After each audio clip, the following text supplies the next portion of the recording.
Let's see, does that make a difference? Hey, my coding family, let's see if you guys can hear and see my starting screen.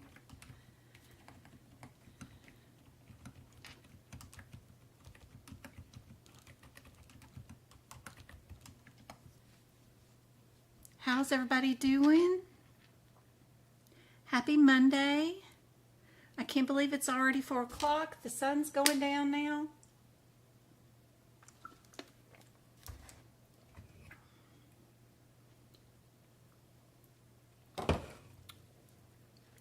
How's everybody on TikTok?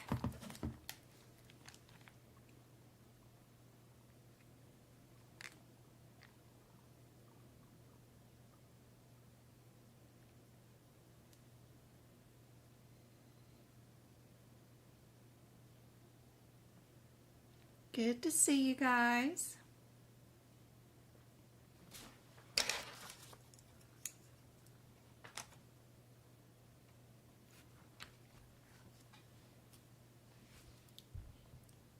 There you go, Cart. Yay. I'm so glad y'all can hear me. All right, awesome. All right, Charlotte, how are you doing? Hey, Rosemary. Hey, Colin.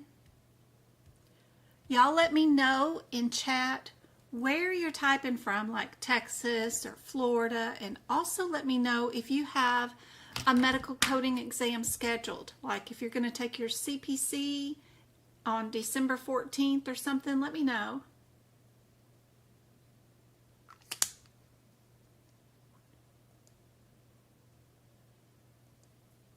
Thanks, Go Cart. New York. Oh, I was born in Rome, New York. Hey, Illinois. Is it getting cold there yet? MK?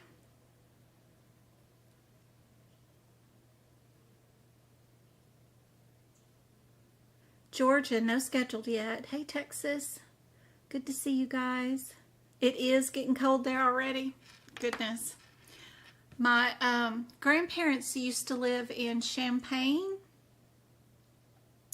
Illinois, and I remember driving there for Christmas or Thanksgiving, and it was, you know, a lot of snow on the ground. A lot. Hey, from Texas. December 23rd. You're so freaking scared. Aw, that's normal, Mickey. Hello from Tennessee. Good to see you, Kristen.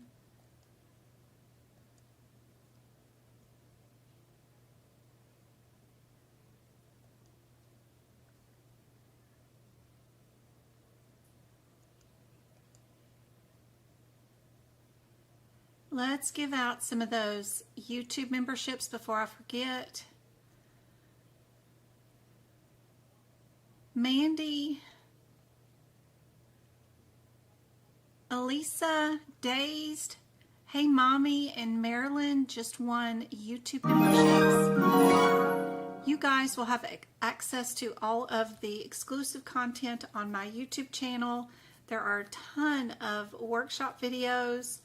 There's just so much that is available for you guys between the podcast and how to do your book prep.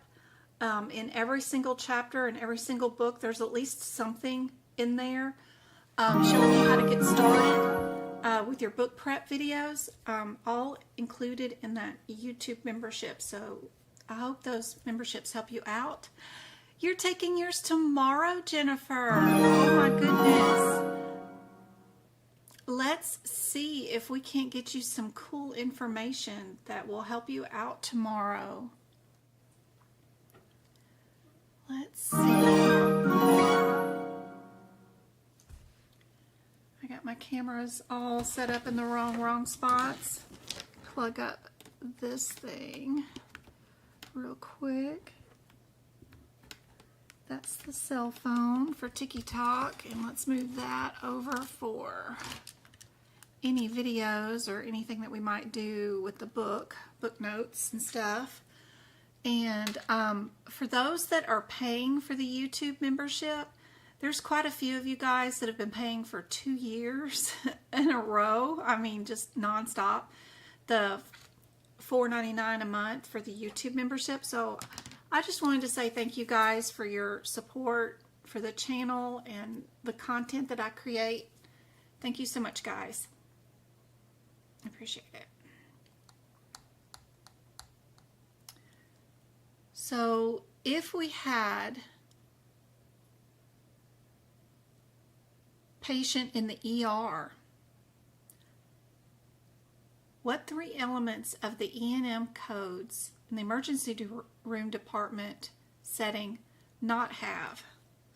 Which one of these? Well, let me go get my book notes on what's been on the exam recently for, is it Jen? She's doing her exam tomorrow. Yeah, Jen, let's see. If you're going to rule out appendicitis, what do you diagnose? It's different. If you're in the ER, you're going to do symptoms. But if they're admitted to the hospital and they're already admitted, then you're going to be able to code appendicitis as if they had it. So be careful on that question on the exam. You're definitely going to do a code about adjacent tissue transfers. Don't forget about your page in integumentary. If you're in the 2024 book, it's on page 86. It's this tiny little chart down here in integumentary. If you ended up with like 2 shave biopsies and 1 punch biopsy and then 1 excisional biopsy, what would be the answer? This chart will tell you. So super handy to, instead of trying to go to each different code and figure out which one's first, which one's second, this little chart tells you exactly what the answer is. So super handy on page 86 if you're in the 2024 book. If you're in the 2023 book, it'll be a different page, but you can find it. It's the only little integumentary chart at the bottom of one of the columns there. And somebody in chat might be able to. Asia says, one tip, I would highly recommend you highlight the little notes under each code that says do not in conjunction with. Extremely helpful, Jen. Yep. One of my very first things that I tell you guys to do, no matter what, when you get your CPT book, is to go through the entire book and underline your do nots in bright red. You will be asked, and you can eliminate a lot of answers fast if the first thing you do is, if you go to answer A, B, C, or D, go to those codes, check all your do nots, and if you have any answers that are included in your do nots, you can eliminate those right away. Super helpful.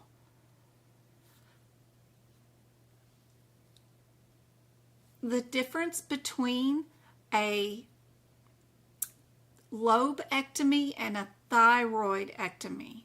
Be sure in that area you are paying attention to your coders, headers, or your parent codes. Remember that if you have a child code that is just part of a descriptor, right? It's been scooted over and it's just part of a descriptor and it's not the parent code, no matter where you are at in the book. Remember, you can't do anything with a child code. You have to go find its mama code and see what she is included inside your child code. That is super helpful. Don't look at your code and your descriptor and think you're done. You have to go look at your parent codes if it's not a parent code itself. That will help out a whole lot. A lot of times you don't even need to look at the actual code and its description to figure out the answer. You're actually going to go look at a parent code or a red or a blue or a green header before those codes. Because are you doing an introduction? Are you doing an amputation I just saw? Are you doing an excision? All the codes that are underneath that header are all excisions. But if you're doing a scope, you know you're not here. none of the codes underneath here are going to be helpful. You need to go find one that's going to be a scope. So go find one that's under something else, a different header. Super helpful to look at those headers first. It's all about knowing how to utilize this book if you want to pass the exam. It's not about a CPT code and its description and being able to tell the differences. It's one part of it, but another part of it is, do you know where the parentheticals are? To tell you don't use this, don't do that. And do you know how to pick out your differences if the two child codes that they gave you are the same exact procedure, but they're under a different header? One of them's under excisions and one of them's under introduction. Do you know how to use the book to tell you if you got the correct answer? For this answer, ER visits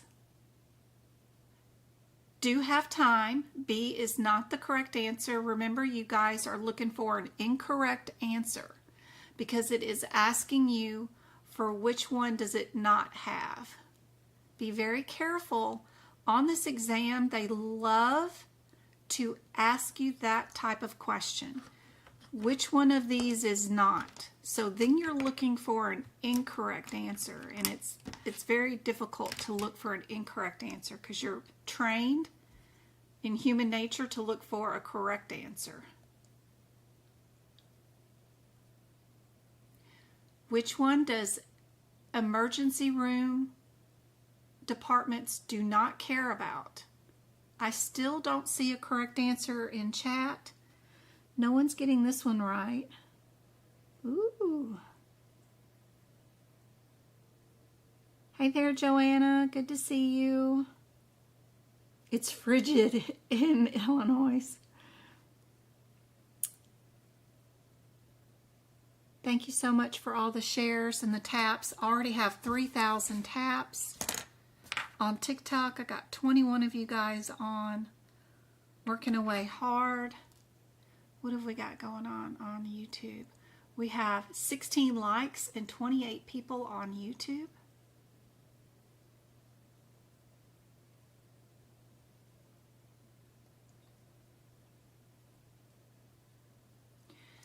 We've been doing,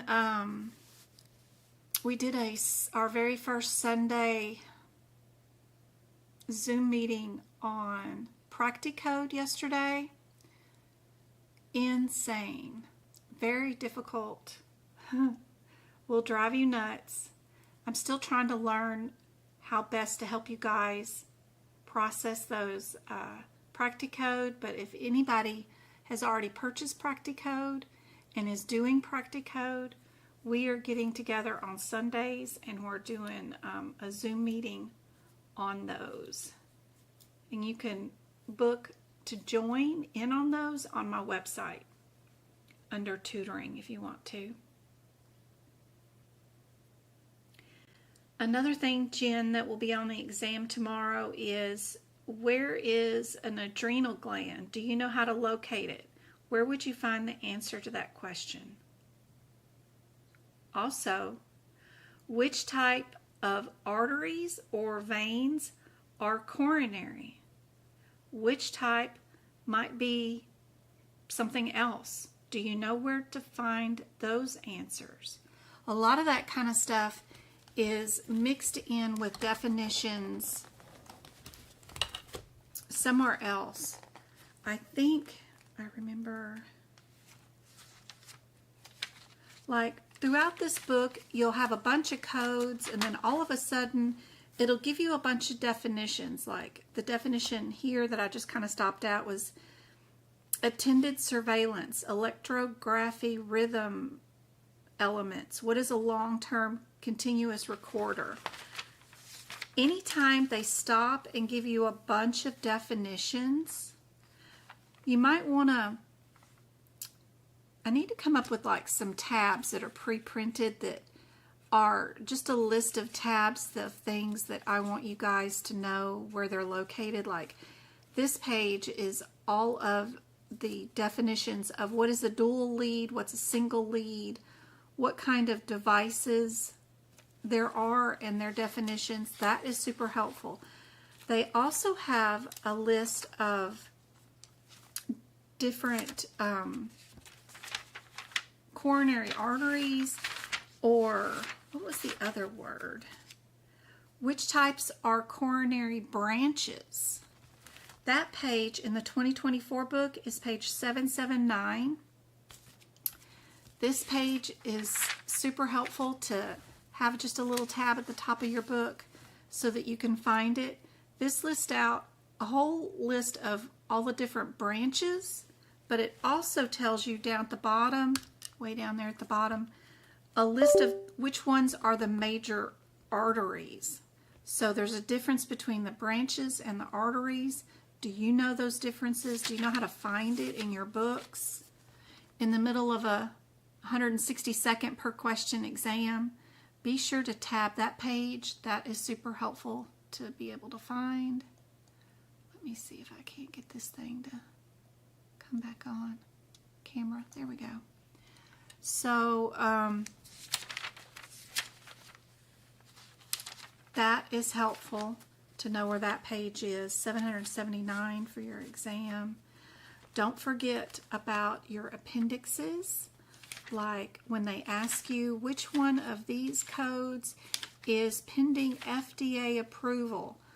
Don't go running from code to code and look it up individually. Be sure to run to Appendix K, super helpful, another one that I have tabbed at the top. And it gives you the list of every single code in the book that is pending FDA approval, and you can pick out your answer really quickly without moving from code to code to code, which will be in a bunch of different sections. That is super helpful. Another one that is helpful is Appendix E, which one is Modifier 51 exempt, knowing where that page is at. Which one is an add-on code is Appendix D. That is helpful. So remembering where these appendixes are and that you can utilize them during the exam is truly helpful. Phalanges, the moon in your fingernail, how do you code an IUD insert, how do you code an IUD removal,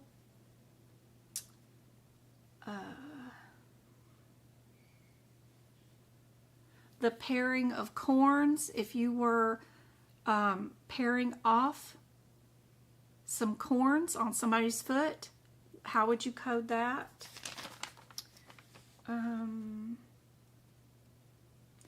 Which gland does T cells?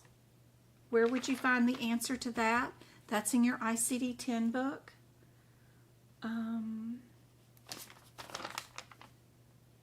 Nursing facility place of service. There are 3 different place of services that are nursing facilities. Be sure you know how to pick out the correct one. An HIV positive, how do you code? An adjacent tissue transfer.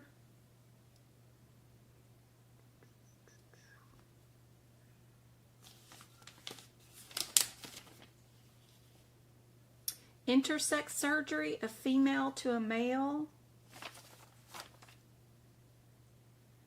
Parathyroidectomy. And the differences between the elective ABs. I probably can't say that word out loud, but I remember with the, was it like the 2022 book where they had it all nicely formatted, and I loved it back there. In the, let me go back here to the lab. Was it lab and pad? No, it's OB and delivery. So we need to go to the codes. Ooh, I did so many notes this year. In our OB and delivery, area, be sure you know the difference between the internal OS and the external OS. That used to be on there. I had to draw it into my book. But on these elective ABs, our book isn't set up this way anymore, but I used to love this, and that's why I always reference this. This is the 2022 book, but I love it because it's not separated the way they have it set up now. Anyway, I drew a red line in between the codes 59830 and the code 59840 because everything above 59830 is spontaneous. It just happened on its own. And then anything below it, the 59840 and below, is the physician goes in and initiates the termination, okay? Even though, you know, things might not be viable, but it's just not happening on its own. And that is super helpful. On the exam, when you get that question about that type of procedure, the first thing you need to look in the clinical note is to see if it was spontaneous or incomplete. If they say those words, you're above this red line, and it has to be one of these codes, which is your 59812, 59820, 21, or 30. If it's below those codes, this is doctor-induced. Doctors going in and terminating for whatever reasons, but it didn't happen on its own naturally. So if you see the words incomplete or spontaneous, you know you're up here. Most of the time your answer is 12, but they're pushing you to try to answer and make it out to be one of the more difficult ones, and it's not. They all include, the 59812 includes the D&C and evacuation. Even though it's not inside the code descriptor, it does include the D&C and the evacuation. So does the 40.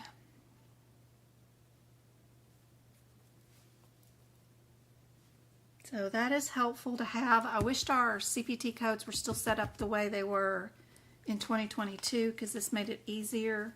Now they're kind of all separated out on different pages and different columns, which makes it more difficult, but that is helpful for tomorrow's exam. Now back to this question. What do we not need for an ER patient? We do not care if our ER patients are new or established, right? That's not a thing in ER coding. Remember all the other E&M codes? We have a separate set of codes for new patients. We have a separate set of codes for established. We don't do that in ER visits, right? So that's the correct answer for this particular question, is new or established. Right here in our ER.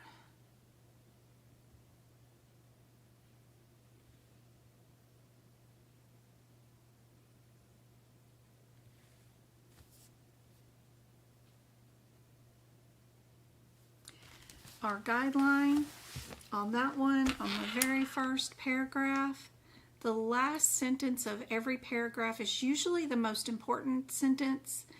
No distinction is made between new or established patients in the emergency room. That's one of the guidelines that has been on prior exam question area. Another thing that has always or sometimes been on the exam is also that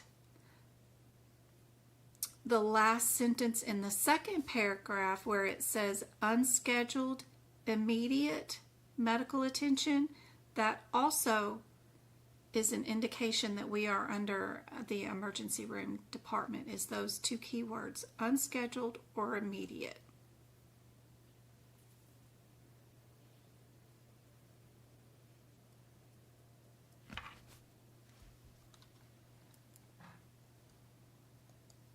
Let me bring up the next question. All right, I got a list of CPT codes. You guys, without looking in your book, can you tell me what their headers are? Do you know by heart what is just the major header for this code?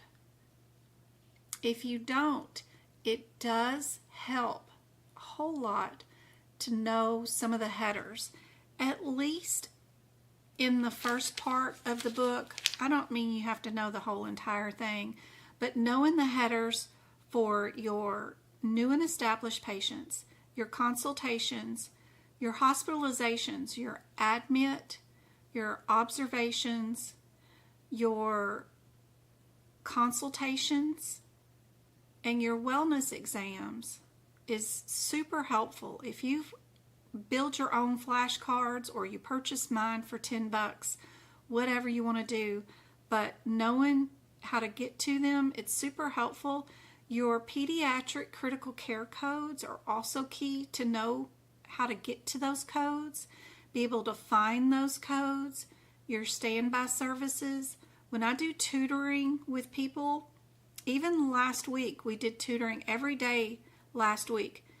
I'll bring up a normal pediatric critical care code. You know it's going to be on the exam. People can't find it. They don't know where it's at. They're not used to looking it up because there's not a lot of practice questions on that area. So if you can't even find the code in the E&M section and you don't have the header memorized, then it's going to slow you down and make your exam very difficult. So knowing where these E&M codes, they get pushed around and out of sequence and not in numerical order because other codes get put in the way, and just being able to find them is super helpful. Pediatric critical care, adult critical care, consultations, observations, and admits. You should be able to run to those codes and know where they're located in your book, or know the headers by heart. Yes, JP, perfect. That is admit and discharge OBS. That means they were discharged all in the same day. This one, 99483. Anybody know what code that one is? That is your cognitive. So if they're doing a physical exam on a patient for ADD like me, or ADHD like Travis, you know, this is where that code is normally at. Technically not one of the ones that I want you to memorize, but boy, is it handy dandy to know that one. All right, what about 99459? Does anybody know that one off the top of their head without looking in the book? Just curious. That was on mine, the coronary arteries. Yes, Katie, good to know. Awesome. Thank you so much for letting me know.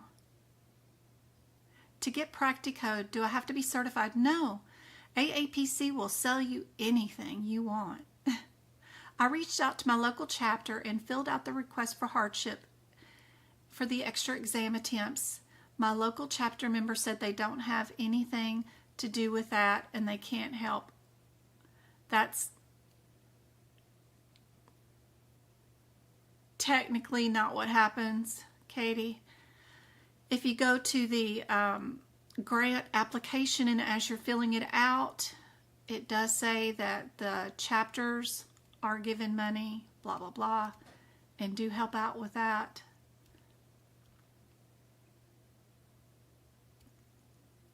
It's crazy. No worries. I haven't really started yet, Katie.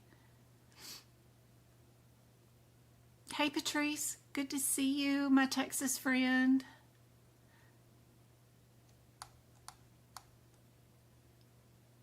Hey, Patel. Can I join your Practicode session before I give my CPC exam? Of course, if you want to, absolutely. Anybody can join in. It's I don't want to scare you or give you useless information that you don't need prior to taking your exam, But of course, if you want to participate, we're still trying to figure out how we want the lessons to go. Because I don't know if I should just give you the answers to the Practicode, or if we should go through each case individually and show you how to go through the ICD-10 book, go through the CPT book, find your modifiers, and add it all in individually into the claim form. You got to link your diagnoses to the particular procedure code. Some of them have E&M visits, some of them are just op notes, that kind of stuff. Or if we want, because the case can take you, 5 to 10 minutes to finish per case to bill. And then some of them are as quick as 30 seconds because it's just a x-ray of, 2 views of a hand, right? You're just going to go grab your diagnosis and then put in the x-ray. Some of them are just nurse's notes from an observation, and you got to go through that, and there's no clear distinction between what the doctor's saying as far as a diagnosis or what they ordered. It's a nightmare sometimes. So, you never know what you're going to get until you click on a case and see what it is either. So I don't know in advance what's going on to know if this one's going to take 20 minutes or if this one's going to take 2 seconds. So it's hard to plan out a lesson and teach something and you don't even know what you're fixing to face. And then everybody else is trying to follow along. So it's still in its infancy. I have a bunch of the cases already done, and we can go through those. But one interesting thing that we found out is one person who has a case and that case number, and it's the same patient, same chart. 2 of us have the same answer that AAPC wants. But when another person enters that same chart and they put in their answers to that case, I have one lady saying that her answers were required to be something totally different than what ours were, even though the case was the same. Very interesting. I'm going to get on a Zoom, hopefully with her and another person who's almost completed all of theirs. We're going to pull up all these cases and see, is she truly in the same case that we're in? Is that the right number? And I want to see what her answers are saying what it should be. Plus, I have one lady who's completing them and finding a lot of errors in them, and she's writing to AAPC. They're going in and correcting her grade based off what she's found. So then I want to go into that case and I want to be able to put in the corrected answers that they say that it is now and see if I still get it marked wrong, or does that correction that they do for her something that corrects across the entire site and now the answer is correct for everybody, or is it a system that's set up to where we have to individually get every single wrong answer corrected individually? We're still trying to figure out what Practicode is, what is going on with it, and audit it fully. And that's why those sessions are at the $6 level, is because we're just in its infancy and learning about how to use Practicode and troubleshoot through the errors that are in it and find a way to build a course for it that we can truly help people. Because, you don't just want the answers. You want to know how to use the system, and you want to be able to use your books and learn properly how to medically code the way the system is intended. But if it ends up being a system that we cannot use in that way, then I want to be able to provide y'all with a shortcut just to get through it then somehow or another. Because if we can't utilize it as it was intended, which I'm fearing it might be, then I need to be able to get y'all a way to get through it without losing your minds. So anyway, that's what those systems are that session is for. We do 2 hours on Sunday, and we're still trying to work out and see what's going on. But anyway, this code 99459, everyone is welcome. This one's just a GYN PAP. It's a new code in the 2024 book, so if you have a 2023 book, you don't have that book. It's a new E&M code to pay for the administrative fees for your PAP smears. It's just for a pelvic exam. I don't know if you really call it a PAP smear, but it's a pelvic exam. Everybody's been asking for, they don't think that doctors have fought saying that shouldn't be included in a regular E&M visit. You have supplies you have to set up. It takes time. I have to have staff come back in there, and they always wanted another way to capture that particular information.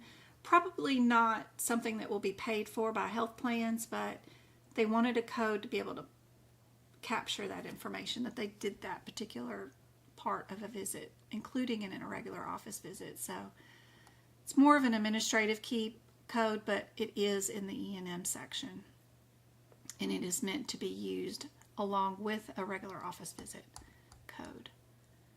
All right. For tomorrow, Jen, knowing the differences here is super helpful.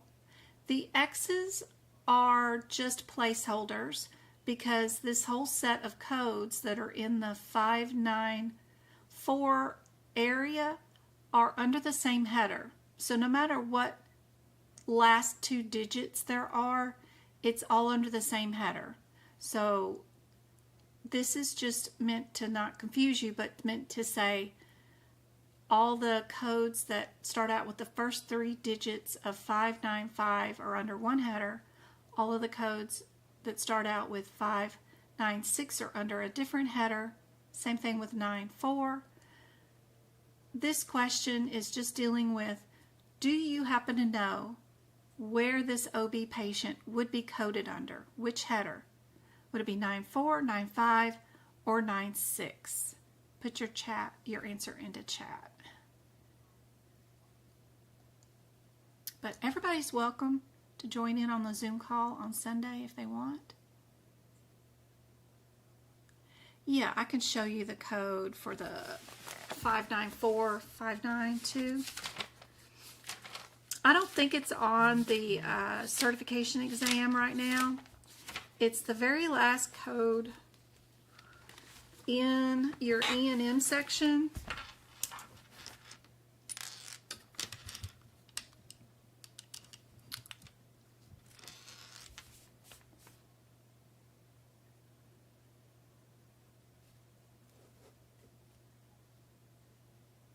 Pelvic exam, and it's got some use with. You are supposed to use it with established, new patients, consultations, ER, no, that's not ER, that is wellness exams.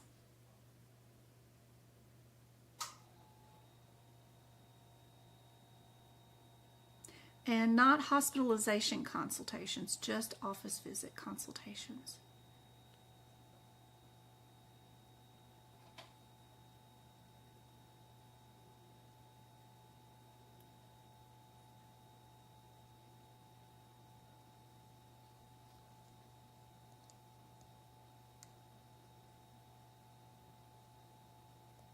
Vaginal birth after C-section. Yep. So we will be a 9-6, right? Yeah. Perfect. Good job. All right.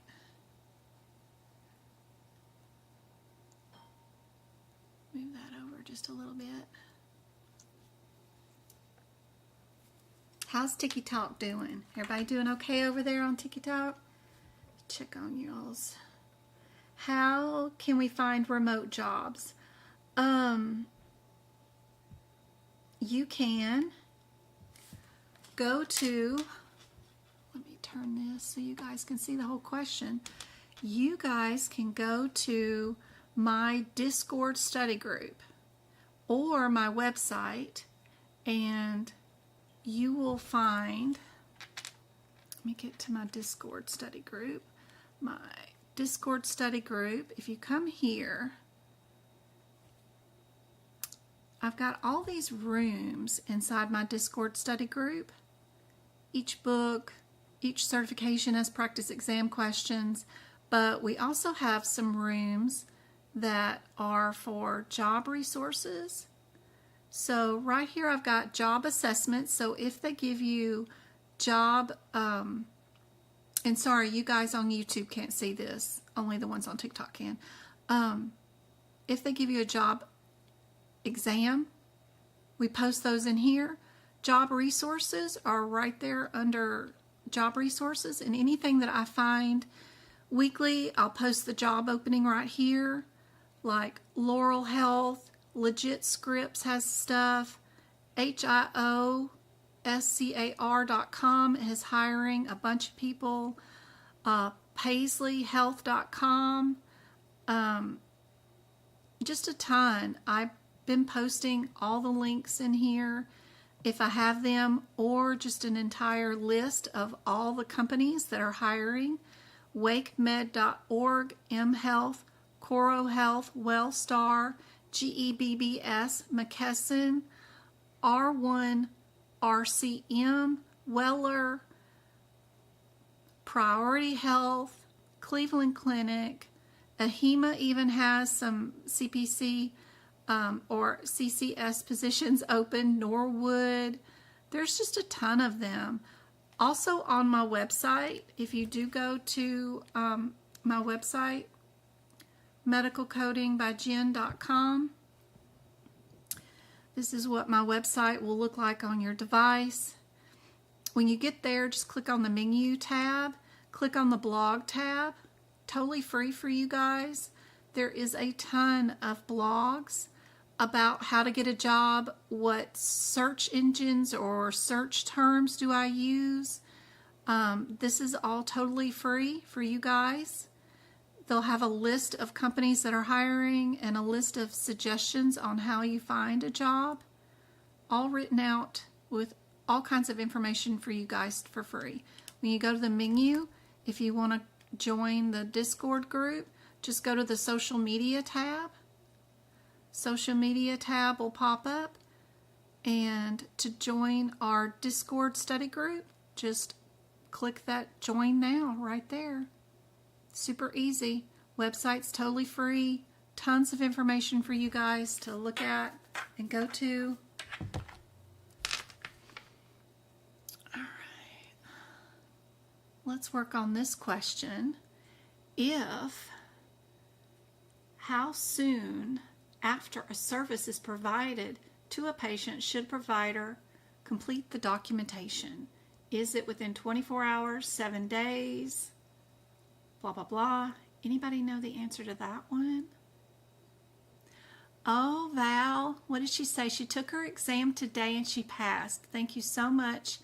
After Saturday's live workshop, I redid all the questions and also did the recommended reading on that list you suggested.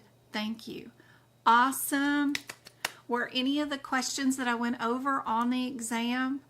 Like, I tried to even make some over some of those areas, like the coronary artery list, the,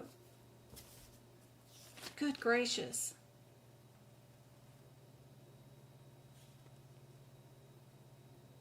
stent, kidney stone, the colorectal screenings, the MAS surgeries, that kind of stuff. Yeah, Jen, the 99495 will not be in your book. It's a new code, but I don't think it's on the certification exam, so don't worry too much. Yes, the male to female one for sure was on the exam. Awesome. Oh, you got an 83%. Fantastic. That's almost a 100% in my mind, because if you get an 85 or above, that's your starting point. Like, there are 15 questions on that exam that no one could get correct, even if you were the most even if you were an educator for CPC, like there's just no way. So you like 2 questions away from a perfect score. Congratulations, that is awesome. Yay. Fantastic. Good to know. I'm glad I made a difference in your life. That is fantastic. 78% total. Awesome. You are my inspiration. Almost gave up. Aw. No, no, no, no. Don't give up. Yay. Just joined your Discord. Wow, there's so much stuff in there. Yeah, and if you go into each room, like one of the first rooms is where do I start? If you scroll all the way back to the very beginning of that room where it starts, it's got all my favorite videos posted in there of how do I start making notes? Where do I start to study? That kind of stuff. And then you can use the search feature in Discord and just search what's your question about, like what camera do I use or whatever. It'll bring up every conversation that we've ever had about a camera, and then you can find the information a lot easier than scrolling backwards in every single room. But there's a case room where we post cases in there and what the available answers are, and then we work out what answers are. And if you're struggling with why an answer is what it is, you can post it in there and get help.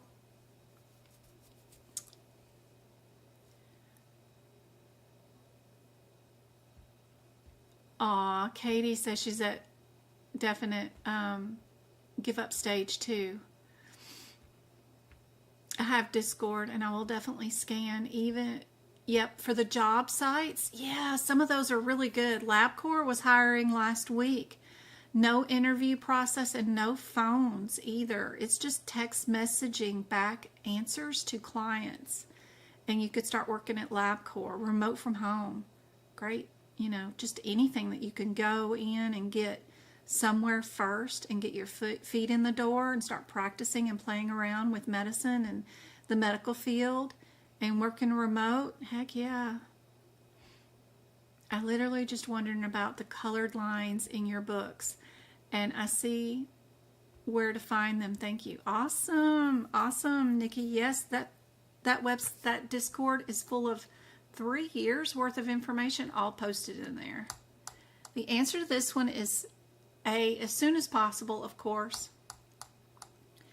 When developing internal policies, what do we need except? So one of these is an incorrect answer.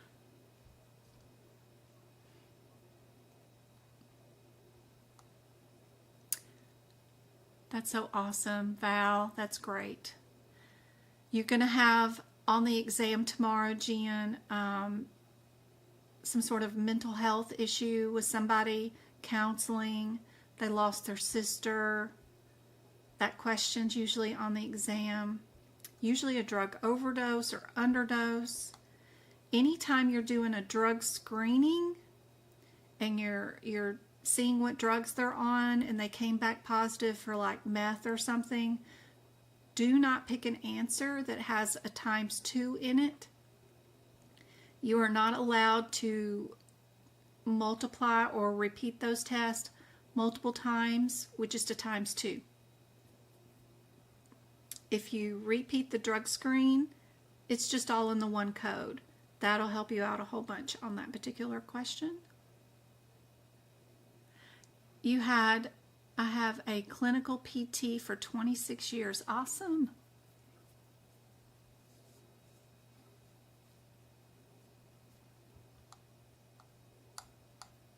D, actually, policy for record retention. Isn't that crazy?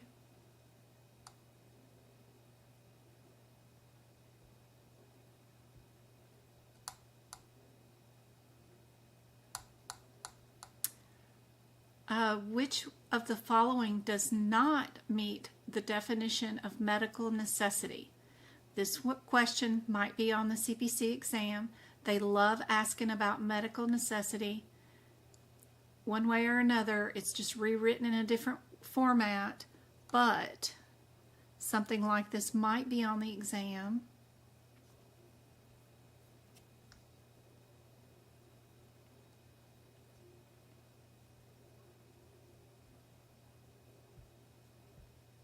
And Discord is completely free.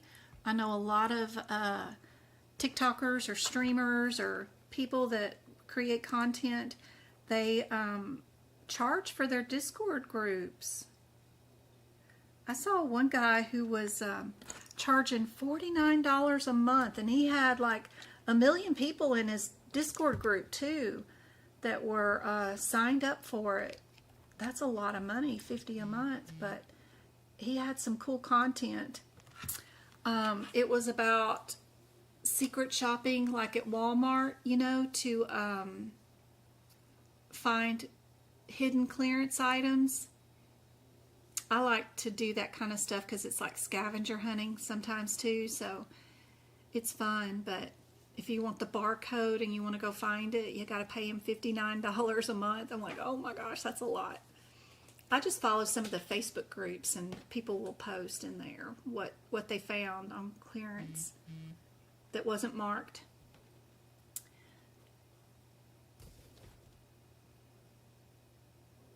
B, yes, the X-ray. Perfect. Good job. Here's another question for medical necessity, just written in a different way. Same type of question, but now we're not looking for an incorrect answer. We're looking for a correct answer. Is it protected, covered, information, or past, present, or future? Just kind of looking at a couple of the words and not reading the entire set of sentences is super helpful. When you think about minimum necessary, is it covered, protected, past, present, future, or information? What's one of the main things that always comes up?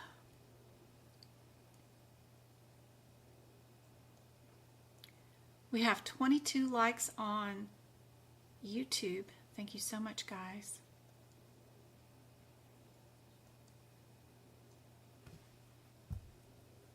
That's so awesome that she passed. We got 5,000 likes on TikTok. Thank you so much. MK, thank you so much.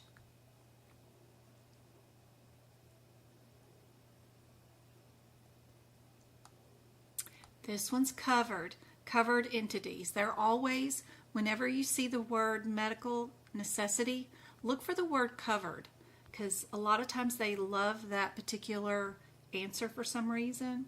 Always look for that one. It's protected and covered entities. Which organization is responsible for the privacy rule? Department of Justice, Civil Rights, Inspector General, or Institutes of Health? We'll get to some CPT or ICD-10 coding in just a second. I got 2 more admin questions, and then we'll get on to ICD-10, and then we'll do some E&M.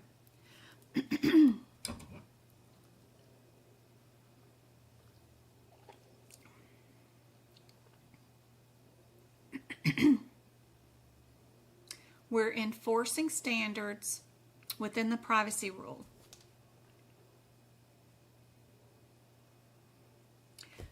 This one usually throws people off.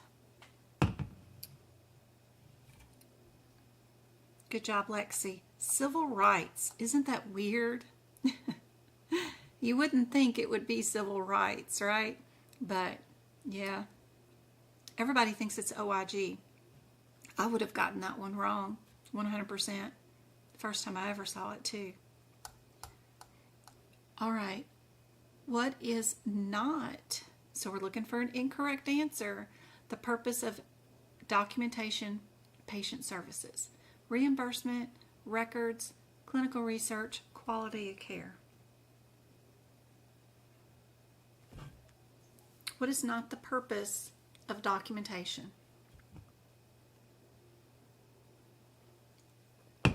Provider's record, clinical research, reimbursement, quality of care.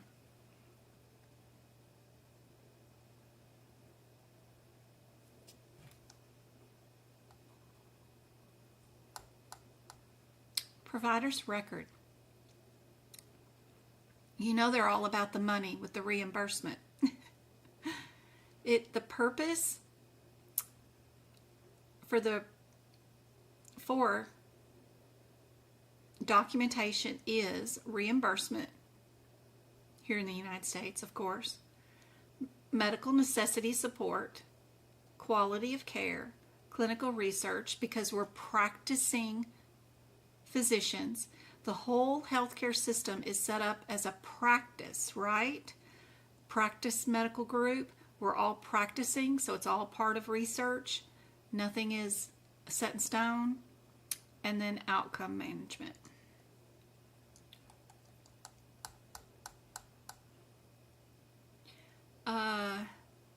Another definition of medical necessity. Care, cost, or reasonable and necessary. I just like to read just the first couple of words. Reasonable and necessary always comes up with medical necessity. All right, diagnosis codes. Are we an R55 or are we an R40? That's our first thing to worry about. So before I even look at one word of the question, I'm just going to go run to those two codes and see what my difference is. R 40 and then 55. What's my differences? R40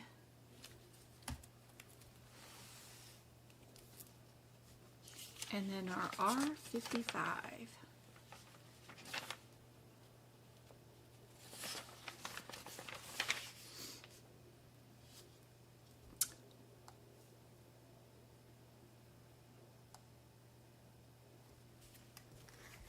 That gets me down to two different answers,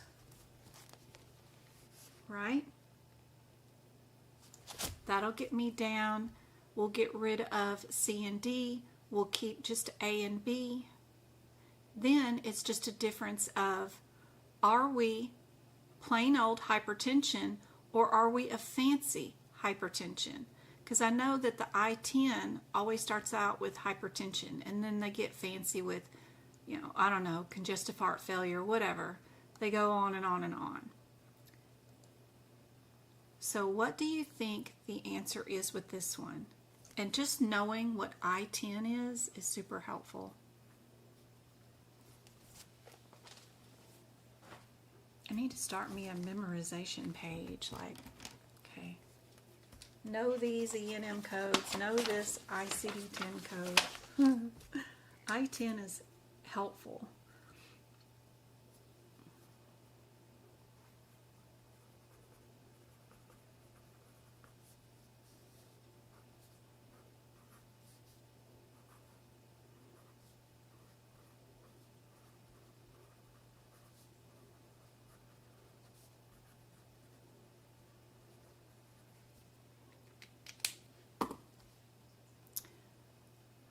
So for this one, all I would have done, it'd taken me 30 seconds, look up these two differences, right? That would have left me with just A and B. Then I would have only just stopped here, seen if it was regular hypertension or something fancier. Since they just say hypertension here, I probably would have picked A and moved on with my day to the next question. There are 2 pages to this thing, but I probably would not have read them all. Let me do my thing for Tiki Talk. They're wanting the puzzle piece done.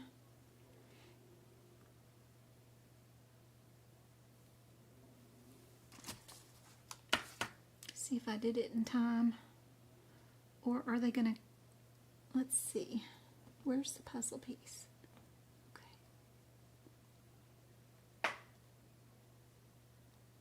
we go. All right. TikTok's happy.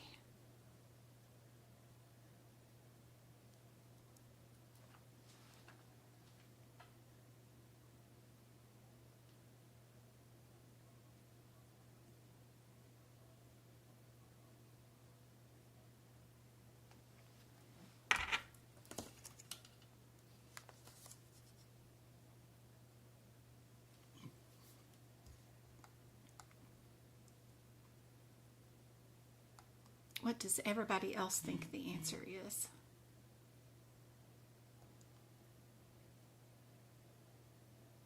Yeah, memorization list and a tab list. Like, okay, go through the book, and these are the pages that are most helpful to know where they're located in this book. And then in that book. Yeah. This one is A, but for this exam question, be sure to don't read anything in that question. The absolute anything, nothing at all. All I did was look at these two codes, and then I looked at this and saw the word syncope, and that's it. That made me choose A and B.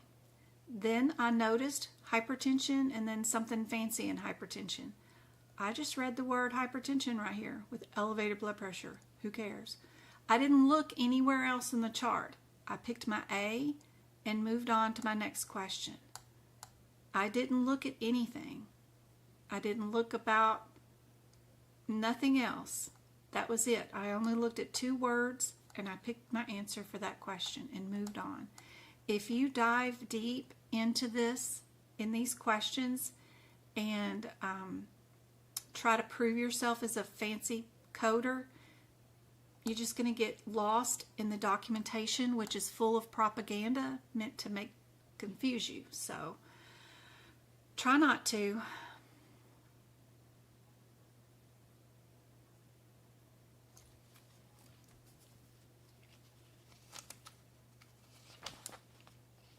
How do you handle this question? The fastest, most efficient way possible. What are they talking about? What coding conventions are they talking about? Where would you find them? What do you do? How do you answer this one the fastest way possible?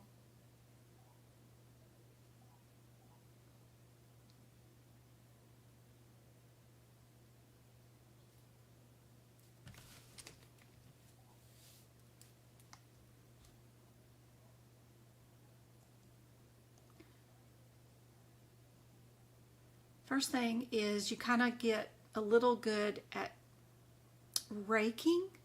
That's a word that lawyers use. You know, when you get a lot of evidence as a lawyer and you're having to go through all these witness statements and stuff, you rake the material with your eyes. So if I was to rake this question, I see the word never. And then I see a difference before, after, and instead. And that's it. The rest of all of this is just nothing that I would read individually. I train my eyes to rake material and find the one-word differences. It takes some getting used to, but it is something that you can develop a good skill for. You know, all of this is the same. All of that.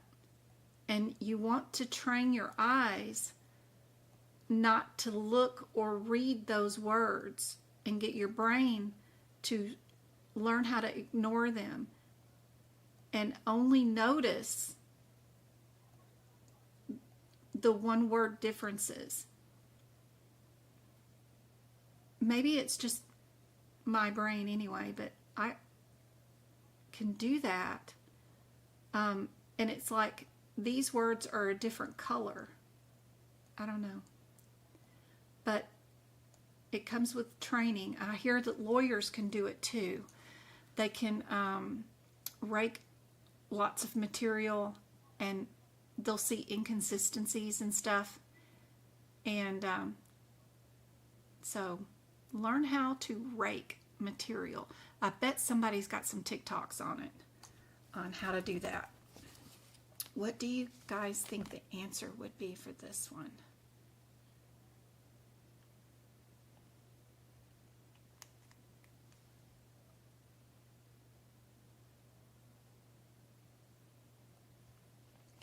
Oops, what happened to TikTok? Has anyone I don't know what happened to TikTok. It went off again.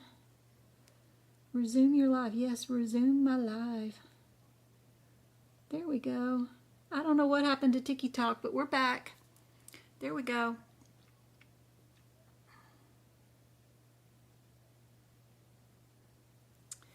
There we go. Thanks, guys. All right. Yep, this one is C. It's the use additional code, and that's what they're talking about in the fancy words about coding conventions. That is a coding alert, something that tells you what to do for that particular question. They just want to know, do you know what to look for? What is a coding convention, and what would you do with it? All right, this one. Which of the following is a complete diagnosis code? You'll probably have something like this on the exam, right? They're going to give you a list of codes, and then you got to run to each one and see if it's out to the biggest number. A lot of times, you know, if it's an S or a T, you know those require the 7th digit. You would have to have an additional code at the end.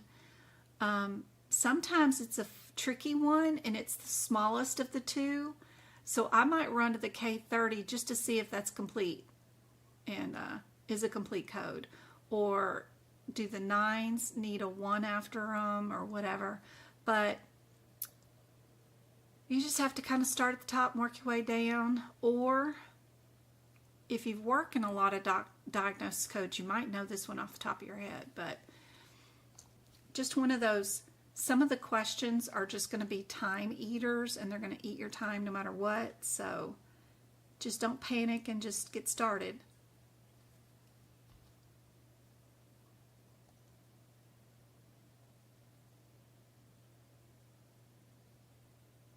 Sorry about TikTok lagging. I am streaming this live on YouTube. You can go to medicalcodingbyjen.com and go straight to the YouTube channel. And I am streaming probably with a lot better stream there. You can cast this stream onto a bigger TV, like your smart TVs in your home, and make it bigger too.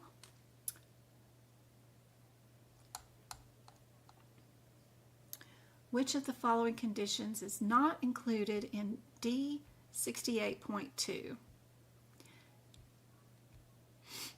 So again, we're looking for an incorrect answer, not the correct answer, but an incorrect answer. D68.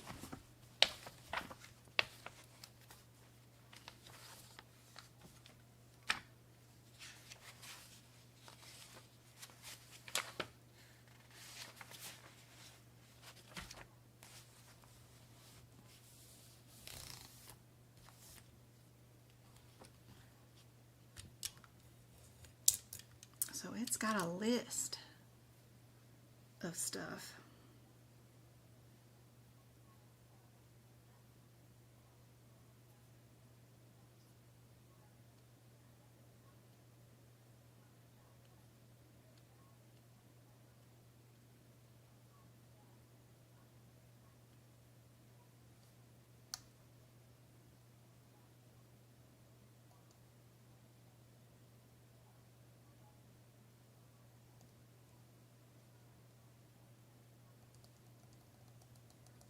Thank you guys for all the super chats on the videos recently. I've been gathering that information or the money up for our Cynthia, who we're going to help her with 2 more exam attempts. She had not passed after 6 exam attempts, so I want to help her purchase 2 more attempts because she just could not afford another $500 to buy 2 more exam attempts, and I don't want her to give up. So thank you so much, guys. Somebody yesterday, I gotta go see who that was, donated some more money to her on YouTube on one of the videos, and I did get the notification last night, but I just wanted to say thank you so much, guys.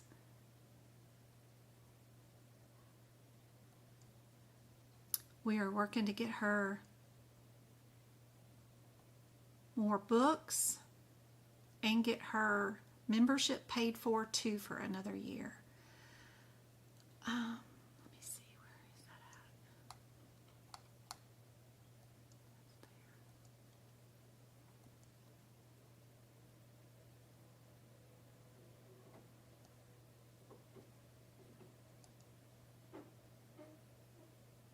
That was Deborah yesterday. Thank you so much. That was awesome.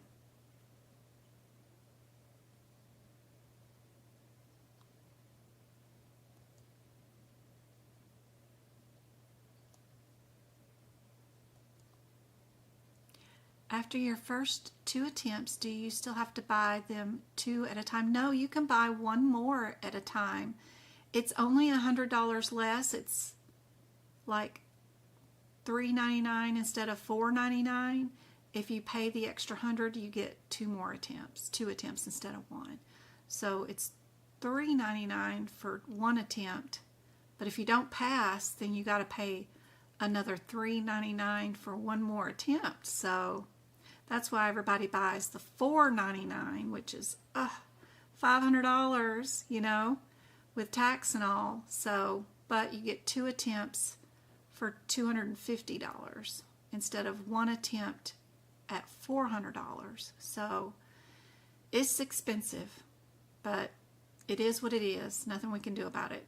Even ahima is the same price, but they don't do 2 attempts. It's just 1 attempt.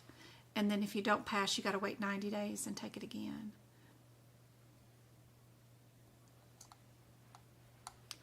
This one is A.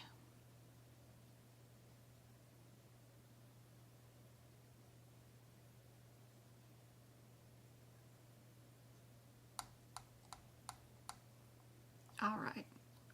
Are we a level 2, a level 3, a level 4, or a level 5 with this new patient?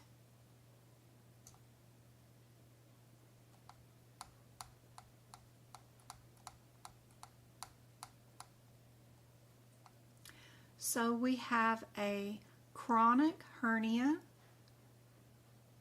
So we know that chronic diseases cannot be in the minimal or low area because we have our lovely little E&M chart, right?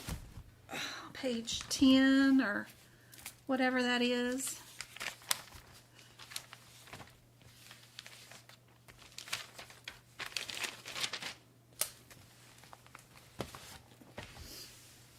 So chronic diseases are not under straightforward. Under low, we do have 1 chronic stable illness.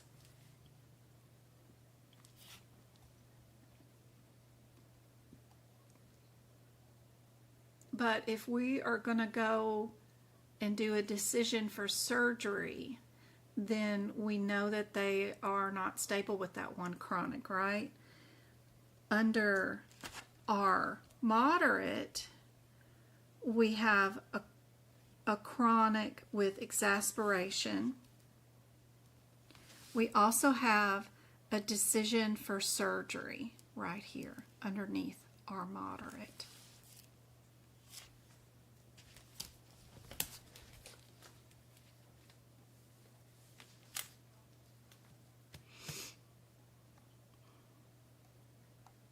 I just kind of put the answers back down here just a little bit because they're like 3 pages away.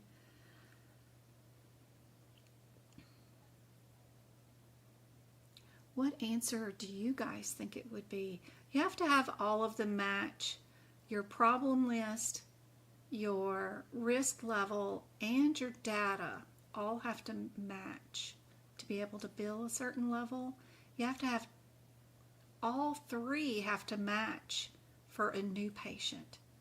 When it's established patient, only two need to match. Technically. What do you guys think is the answer? Everybody go and see? See? Good job. Perfect. What about this one? Do you know the header for this code? Do you know the header for this one, that one, or that one? I know that the 9s are for established patient and the 8s are for a new patient. So you could get rid of 2 answers quickly if you knew that information off the top of your head. Would this patient be new or established?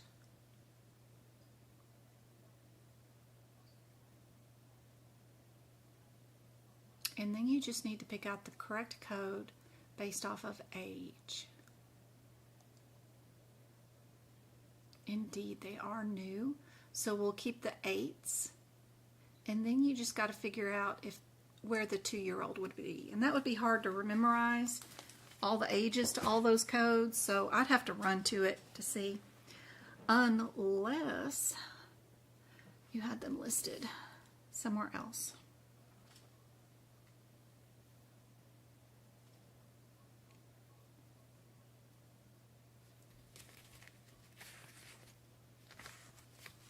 Yeah, would be new. And then our age. Where is our 2-year-old? Our 2-year-old will be associated with the code that ends in 2. So A is our answer for this one. Yep.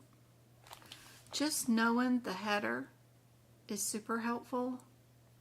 Every one of the wellness exams with the 8 in the 4th digit is a new patient. Everything that is in a wellness area that has a 9 in the 4th digit is an established patient. Just memorizing that will make your life a lot easier on exam day. For sure.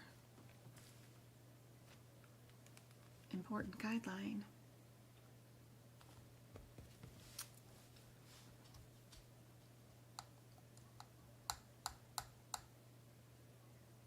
Even just finding those codes, I have a lot of people that show up to tutoring and haven't looked at those codes, don't know where they're at, can't find them because they get all moved around and stuff. So if you've not had experience looking up the codes, it's going to be difficult on exam day. Remember that when you're doing these exam questions, to remember to try to keep like your mouth shut.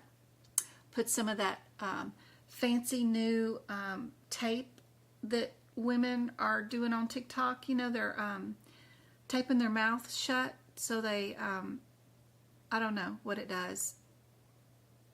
Gets rid of wrinkles or something? I don't know. But remember, you can't mutter to yourself during exam day. Even if you're going to do it remotely from home, or if you're doing it at a testing center, you will have to all of a sudden be very, very quiet, and you can't mutter to yourself. So if you're not practicing at home by not muttering to yourself, when you get there for exam day, you're going to have to learn how to do the questions without muttering to yourself, which is going to be brand new to you. You don't want to start a brand new process on exam day. So be sure to practice these exam questions without any verbalization.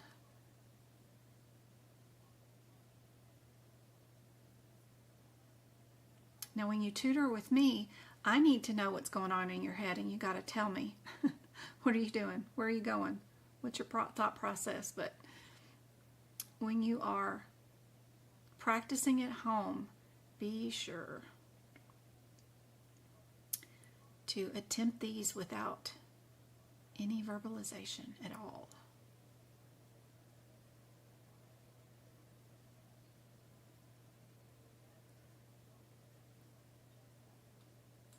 What type of header would a residential treatment center be under?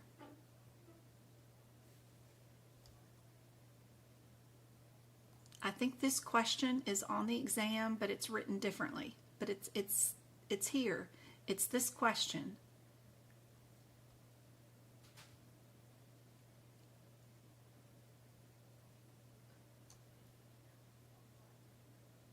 Yeah, it's recorded for later. Absolutely. You can rewatch all of my lives anytime.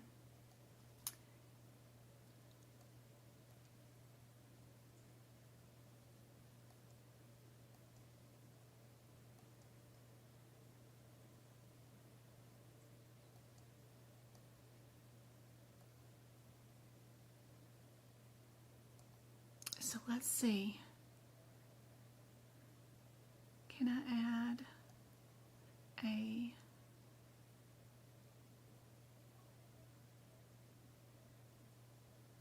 window capture? Is that what they call it?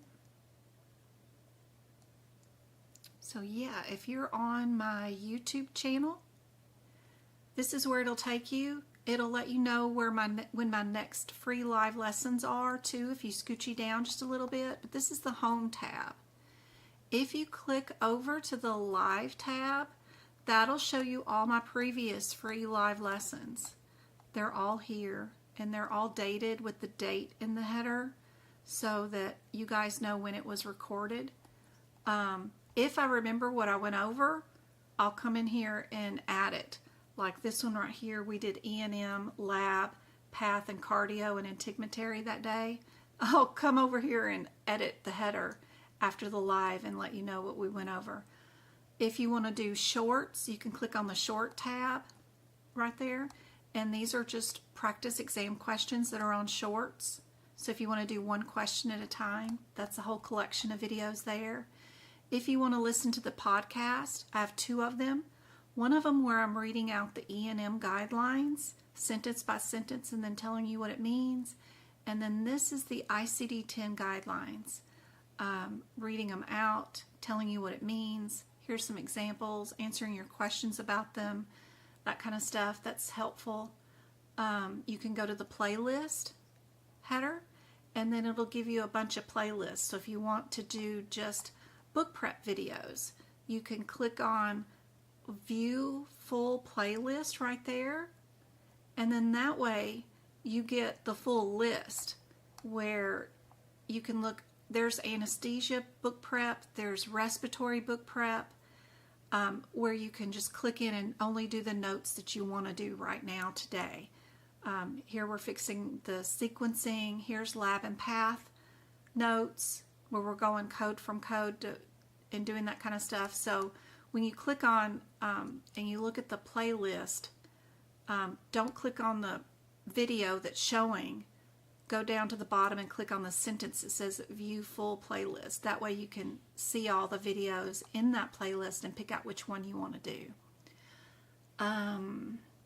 The workshops, same way. If you click on the view playlist, you'll get the whole list of all the workshops up, and then you can do just the ones you want. Like this one was just all guidelines and compliance in E&M questions. It was 3 hours of just guideline questions. Some of them, most of them go over all 17 sections, but there's a few where we only did like ear and eye practice exam questions for 2 hours. This one is just musculoskeletal and integumentary for 2 hours. So some of that's kind of helpful. This is just all integumentary. This one is E&M, cardio, lab, and path for 3 hours. So kind of cool. This one's just all cardio. So viewing the playlist is nice. Super cool. We have a new one with, I just set up for Practicode. I'll be downloading those Zoom meetings, I think, and then posting the replays here for you guys too, if I can figure that out. So anyway, YouTube is great. If you click right here in this header, it's got all the links here, like to the Discord, copies of my notes, the website, the Knowledge Center, the Amazon list. If you want to know how do I build my Lazy Susan, click on that Amazon list, scoochie down, and there is all the stuff here to build your own Lazy Susan. Get 2 of these wood boards right here, these desk little book holders, and then 1 of this wood thing, and then that thing of the Velcro. Super helpful. Just all you need is those 4 items. You put those 2 book stands on this wood Lazy Susan and Velcro them down, literally, with this $3 strip of Velcro. Works great. I've had mine 4 years, and one of my students, Cynthia, her mama made this for her daughter, Cynthia, and that's where I got this links and info from, is from her. Works wonderful, and you can carry it with you if you felt like it to your exam. I've had people take their Lazy Susans. Just make sure there's no writing on them, and you can take it with you. I put the ICD-10 on one side, and I put the CPT book on the other one, and twirl, twirl, twirl. Super handy dandy. The camera that I actually really do legitimately use. I wished it had like a 10-foot cord to it, but this is the one that I used for all my exam attempts. The chair that I use, the cushion that I use inside of it too, and the pens that I use. I use the Da Vinci, and I also use the Bic Intensity. And I currently am using those highlighters right now.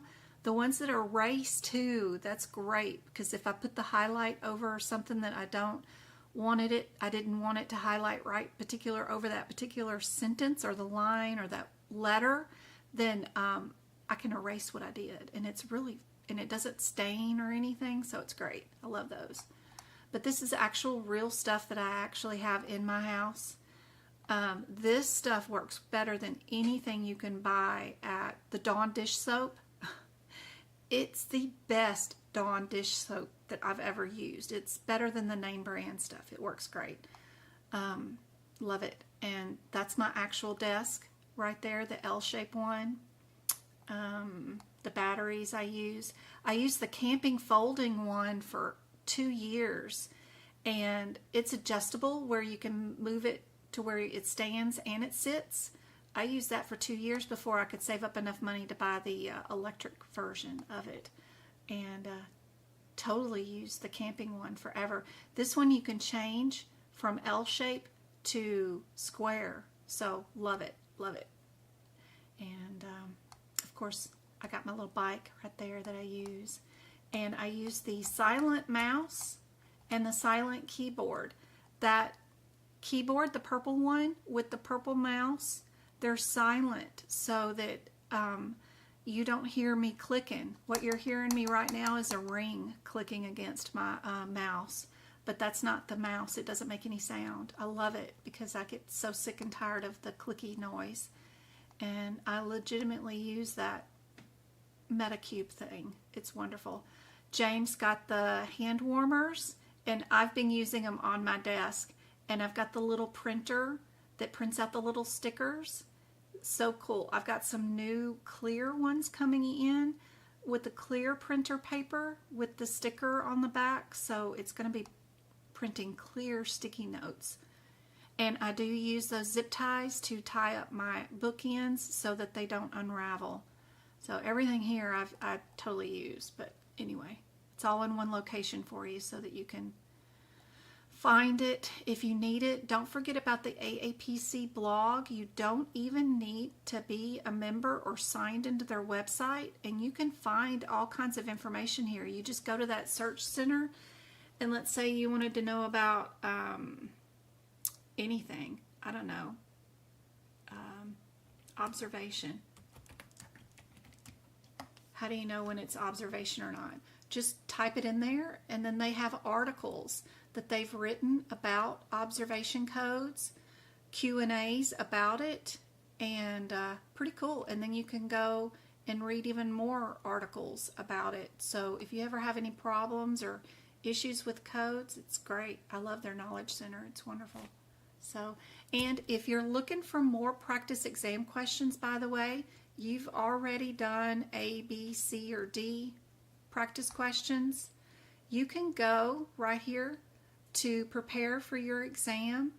Go to Practice Exam Questions tab, and right here it gives you the list of practice exam question bundles, you know, A, B, C, D, E, F. If you're looking for a cheaper option, come over here to Specialty, do the drop-down menu, and like if you're only looking for E&M questions, you can purchase 50 questions for $39 right here that are all E&M questions. CEMC is the certification for just E&M specialty. You can buy those practice exam questions for $40. The other ones that they have are like family practice or PEDS, PED right there is all pediatrics, office visits, that kind of stuff.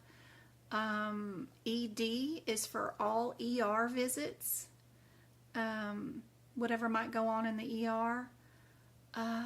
FPC is all family practice, office visits, a lot of pelvic exams, bladder issues, that kind of stuff. CCC is all cardiovascular. If you just wanted to do only cardiovascular questions, inpatient or outpatient, that's 50 questions in just that area. And they're cases, so they're more difficult, but that is a way to get more practice exam questions. Also, if you do COC practice exam questions, if you do those bundles, A, B, C, D, E, F, they're a lot like AAPC CPC certification exam questions. Yeah, there's about 5 to 10% of them that are billing questions that aren't related to CPC, but I found a lot of the questions, 3 questions from my CPC actual real certification exam that were actually listed here in my COC bundles of practice questions. They do a lot of surgery, more in-depth practice exam questions where one tiny little word made a difference. Were you anterior instead of posterior? Was your route into the body lateral versus medial? It was tiny, minute little differences that made the difference in those questions. In case you got a lot of money and you want to buy a bunch of questions, those were handy dandy too. But don't buy the course. You can just buy the questions. That's handy to know about. Don't forget, if you do already have an AAPC certification, don't forget to go to your CEU search every month. Go here to the low cost CEUs. Let me sign in real quick.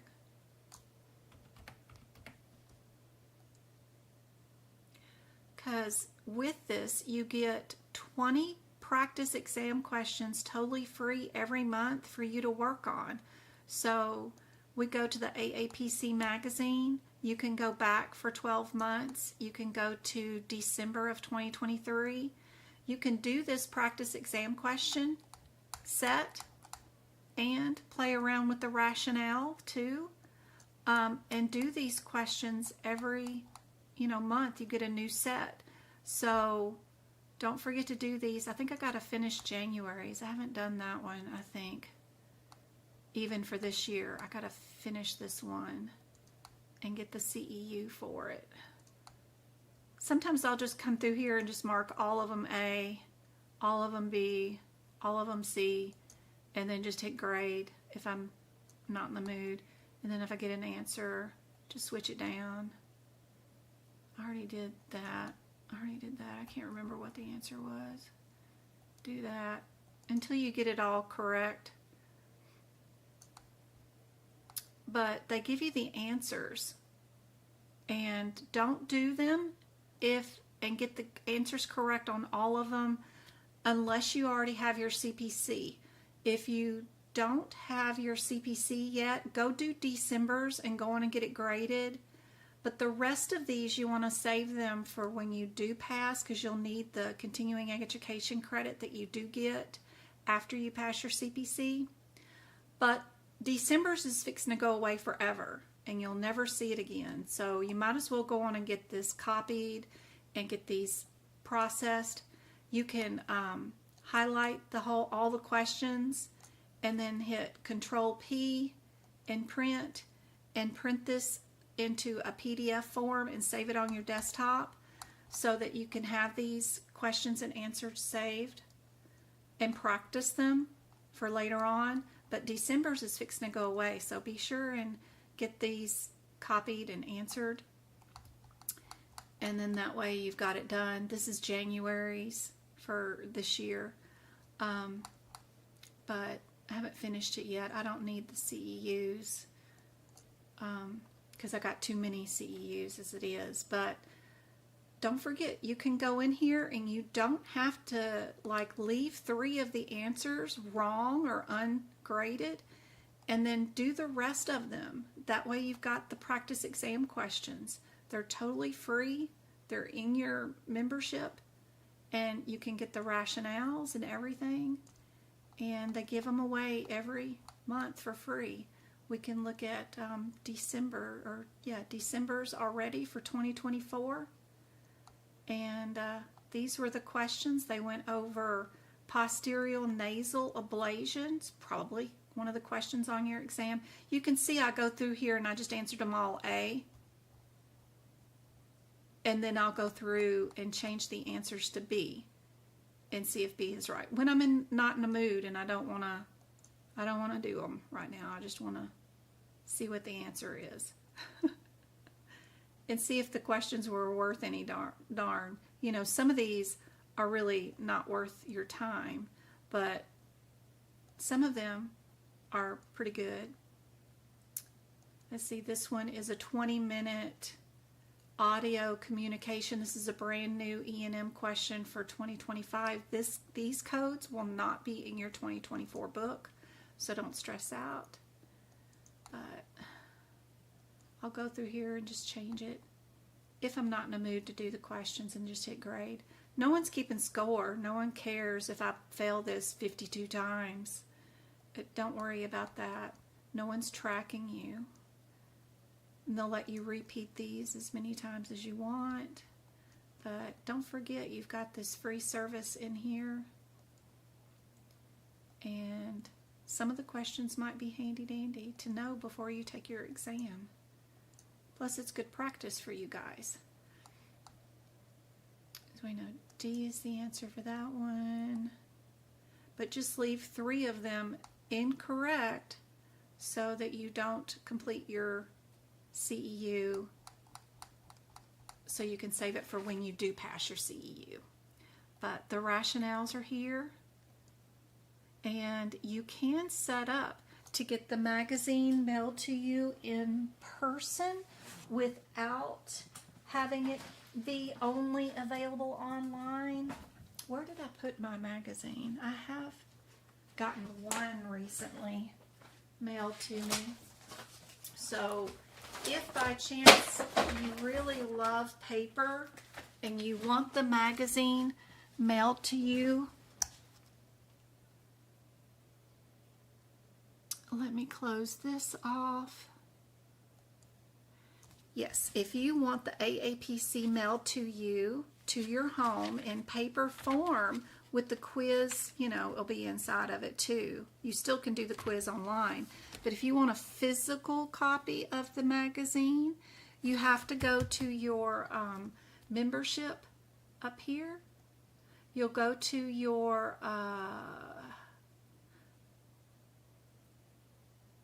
is it overview? No, it's going to be settings. Where's settings? Membership? No. Benefits? No. Where is it? Oh, profile and preferences. That's where it's at. So, oh, let me show you again. You can't see that part because I turned off the thing. Turn this on. There we go. If you're here on your website, you're going to go to your drop down menu right here, and you're going to go to profile and preferences, and down at the bottom there'll be a settings setting that will say something real quick. Let me make sure it doesn't.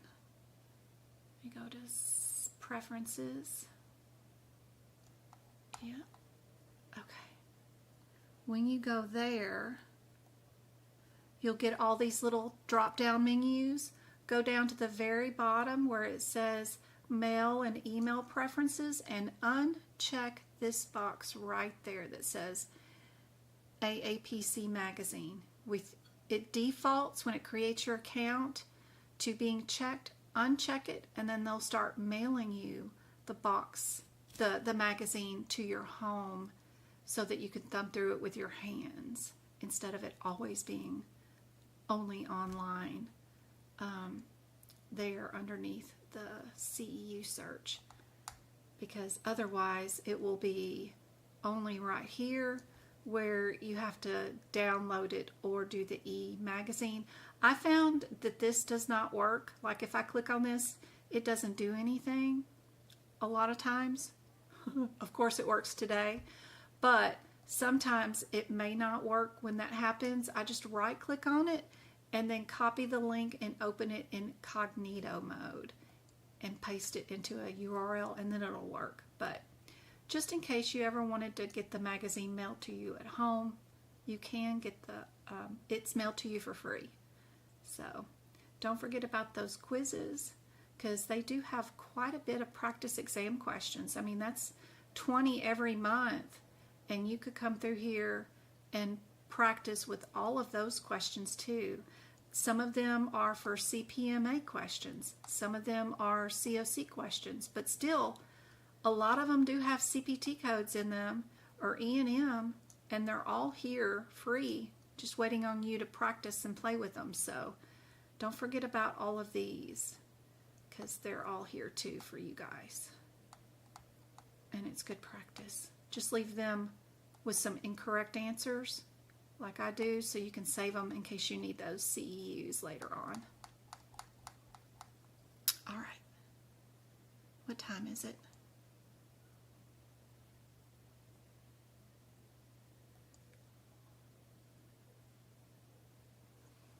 How can you tell if you're halfway through the exam?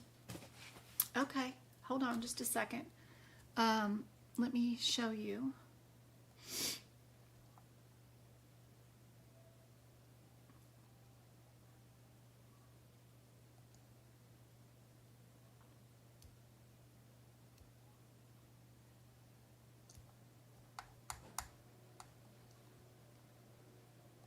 Okay, guys, let me get this internet page set up to where you guys can see what's going on.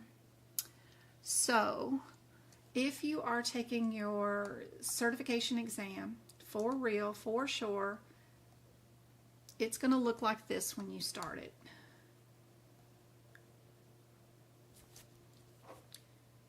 Having AAPC's own practice exam questions to play around in is super helpful. You need to purchase just a few. I don't care which set, but purchase something from AAPC that's their practice exam questions. That way you can practice in the exact testing page that you're going to be in when you take the exam.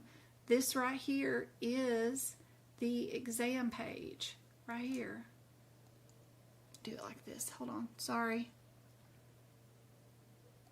Properties. There. Okay. This is exactly what your exam's going to look like on exam day. It's going to look like this. You're going to have a calculator. You're going to have this little drawy notepad thing that's useless because you can only type. You can't draw on it. It's unhelpful. You're going to have a calculator over here. You're going to have a timer right here at the top that you can get rid of, or you can watch, whatever you want to do. But this is where you're going to have stuff. They're going to have an E&M calculator that you could waste your time playing around with. But learning how to utilize this system is vital so that you know how to navigate the exam, to find out how much time you've got left. Your timer's going to be up here always. You are also, if you want to know how many questions you've done, the 3 little lines in the top left corner. I'm way over here, guys. Way over here. If you push that, it's going to show you how many questions in each section. You're going to have 18 sections show up right over here when you're in your real exam. This is just a practice COC exam. So this one only has 50 questions. The real exam will have all 100 questions noted under which category they're under. So if you're doing terminology, there's the 3 questions here. I think it has 4 questions in the real exam. Anatomy will have 5 questions. Coding guidelines for your real exam will have 9 questions in it, right? Diagnosis will only have 4 questions in it. CPT won't be divided that way. It'll be divided in integumentary. Then you'll have a set that's musculoskeletal. So be a little different, but almost like this. You want to be able to navigate. Let's say I only want to go do the cases first. As soon as I start my exam, I want to go straight to the hard ones because I think those are going to take more brain power. You're going to want to navigate to here. Well, what if I can't do this one? What if I look at this one and I don't know if it's going to be a 40 or a 50? And I think it's this one, but I want to come back to it later. You can flag a question, right? And then you want to go on to your next question in that area. You can come over here and go to the second question in the cases. And then you can work on it, right? Am I in the ER? Is that where my patient's at? It does say ER visit. Then I know I'm not doing an office visit. So would I add in a radiology? Does the ER bill radiology? Probably not. Probably just that. Submit your question, right? And then you're going to want to go back to your flagged question, right? You can see where it's flagged over here. So playing around in here, but then knowing where your timer got moved to, now it's down here at the bottom underneath all of your set of questions, right? So, and then when you're in a case and you're doing a case, where did the timer go? The timer got hidden up here in the top, right? You'd have to click it to see how much time you got left. So knowing what all it's doing and where it's moving things to keep yourself going, super helpful. It doesn't keep track of like, okay, I've done 25 questions. It's been 2 hours. I got 25, I got 75 more questions to go. That's stressful. We used to, when we were in person, we could gauge by how many columns we were bubbling in because they were divided into 25 questions. So if you did 2 columns of questions in 2 hours, you were on track. But now it's kind of difficult the way they have them all separated. You can't tell how many questions you've gotten done. You can just keep an eye on, okay, I have 2 more hours left, but I don't ever pay attention to the clock when I do my questions. I was surprised. I did 100 questions in 2 hours and 5 minutes on the last certification that I did for CPMA. So I did 100 questions in 2 hours, but the timer's there. It flips around, changes positions. But you want to be able to practice these exam questions in their system. You want to be able to find the area where you go to submit your exam when you're totally done with all the questions. Where do I find that? You want to submit your exam. when you're practicing in this area, you want to also be able to find your results.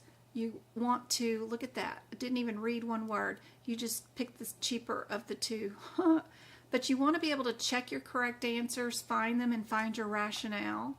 So being able to go in here and play around, you don't have to do all 50 questions of the practice exam that I just went into. I went in and I did 2 questions, and then I submitted the whole exam, and I got the rationale and feedback back from those 2 questions. You don't have to set aside or save these practice exam questions for a later date. I suggest you start using them on day 1 and practicing 1 question, 2 questions, submit the exam, and then go back in and do a couple of questions tomorrow. Do a couple of questions the next day. Practice them often, all the time. This one we did use the radiology. Okay, why did they use the radiology? Why are they building that in the middle of an ER visit? Did they use the radiology to help them sew up something or biopsy something? That would be interesting to go look at and see why you got the question wrong, and then adding that example into the books, you know, next to the codes that it affects, right? Super helpful to do all that. But don't save these. I see a lot of TikToks where people are, okay, I finally did my practice exam question and I didn't do so well. You know, don't save these. Go in there and do them all the time. No one's going to keep score. No one cares that I only did 2% of them.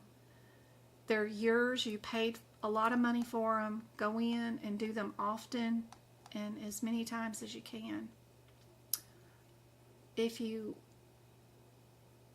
want to, I have a ton of practice exam questions in all of the different areas. I've got one whole set for HCC and a bunch for CPC, and you can go in here and purchase those and then just do a bunch of practice exam questions. And I've got it to where the answers and rationale pop up individually for every single question as soon as you do it. Same thing for the practice area. It's totally free for everybody. You can just go there and go straight to the practice exam questions, and you can do the practice exam questions. You can leave comments here too. Let me turn that part off and switch this to where we're at. Practice exam question area. So if you come to my website, wrong one. Let me get rid of this. Delete. Yep, at the practice exam question area. I don't know why it's showing so crazy, but I've got a lot of practice exam questions. You just pick the answer and then it'll show you what the answer is instantly. But I've got a comment area too here on the practice exam question so that you guys can look at it too. But anyway, let me get that scene off. Not that one. Where is our Word document? We want to do these practice exam questions. Yeah, we want to go back to doing some of those. But my website has a ton of free stuff, including practice exam questions for you guys. Don't forget to check out the shared gallery. It's a lot of pictures there, my favorite anatomy pictures, stuff like that. This question, where is the residential treatment center? That one is the nursing facilities. Be sure you know that answer for the exam.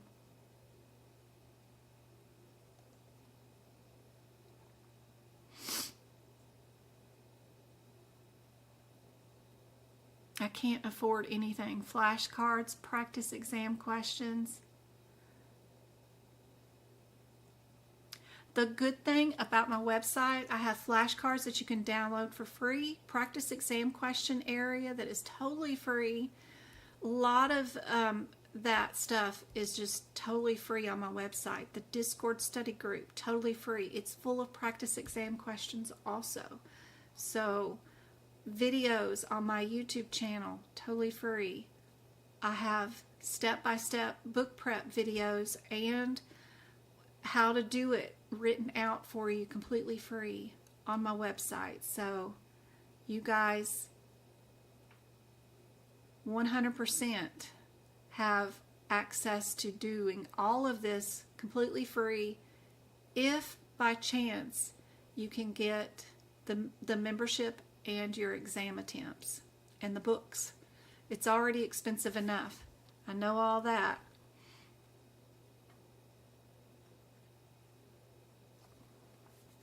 Jada, some testing centers are giving people pieces of paper and pencils and they can use it during their exam attempt. It's totally up to your proctor. Remotely from home, I bet not.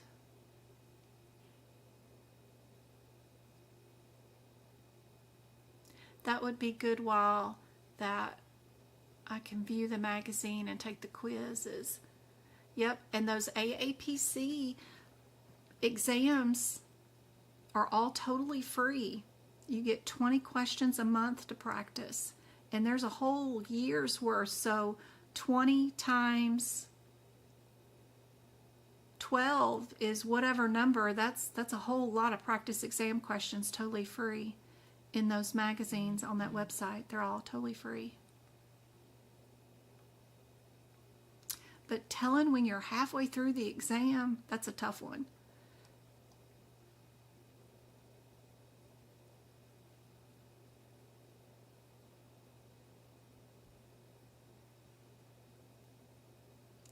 Well, Mickey, you still have to pay for your exam attempt, right? You still have to pay for the exam to sit for the certification exam. You have to have a membership. You can get a grant and get it paid for. There's a lot of employment. So if you're on unemployment or something like that, the state will cover your AAPC course, books, and that kind of stuff. A lot of people are getting grants for that kind of stuff. But you absolutely have to have the membership at one point, not until you're ready to take the exam. And you don't have to buy the exam attempts until you're ready.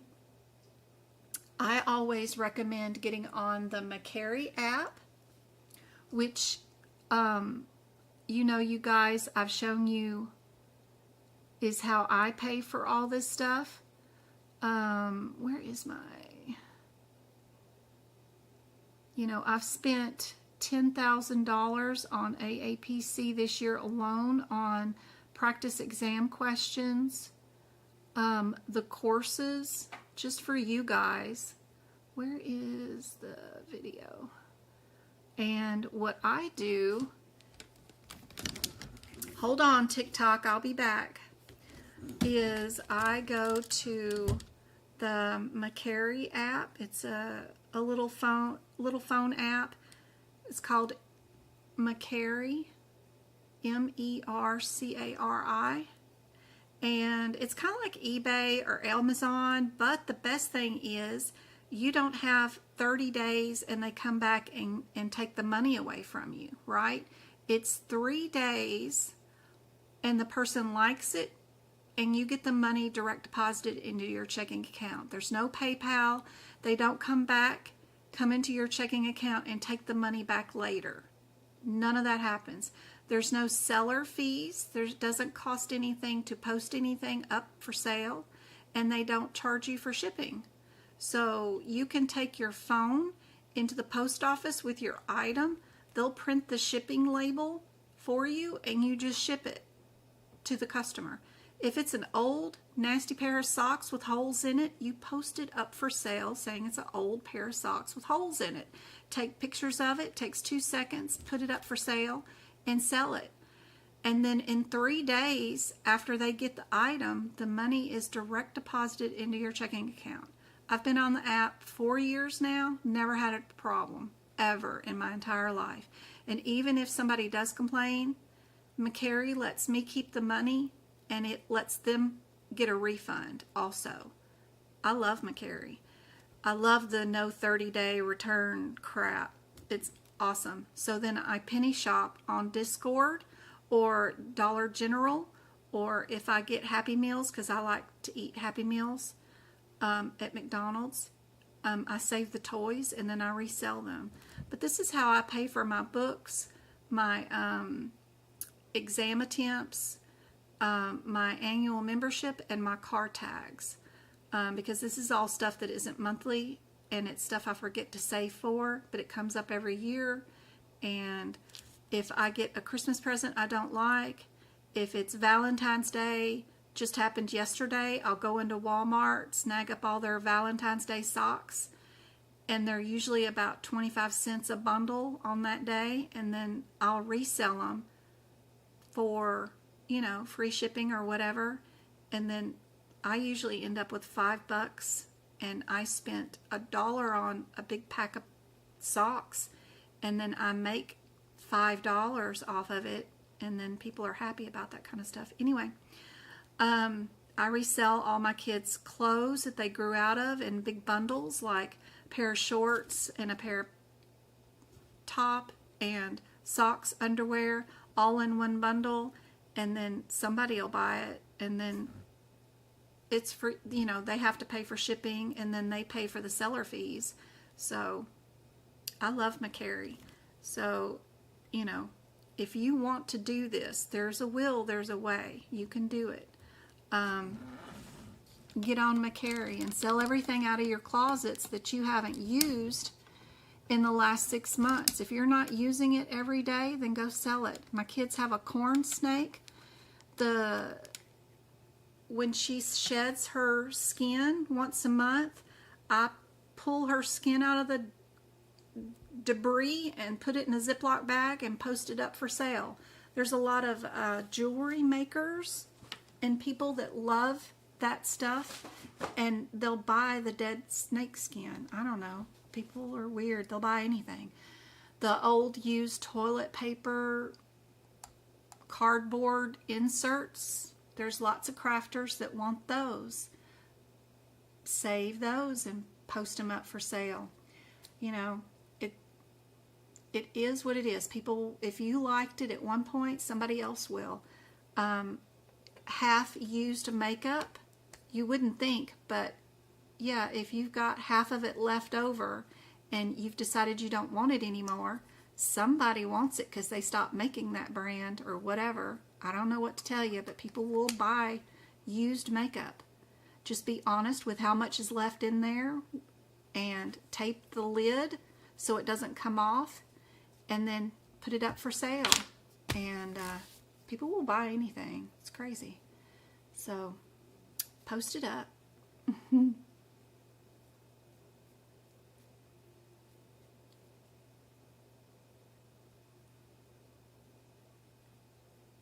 That is awesome, Mickey. That's great. That's 240 questions. Isn't that awesome? And they're totally free and included with your membership. You have so much clothes you need to sell.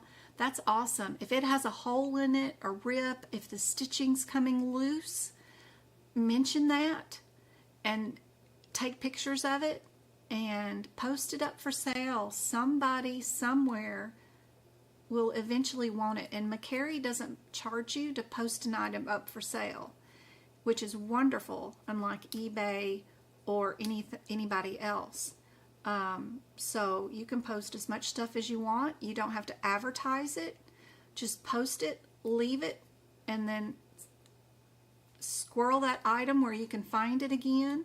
And then when it does sell, put it in something like, start saving all your Amazon packaging, wrapping paper that when you do order stuff and stuff comes to the house. That way you can just put it inside something, tape it up shut, and then take it to the post office with your phone, and they will print the shipping label and slap it on top and send it for you. The customer pays for the shipping, and the customer pays for any seller fees. And then after 3 days, after it arrives to the person's home, you get the deposit straight into your checking account. Love McCary. Fred is fishing.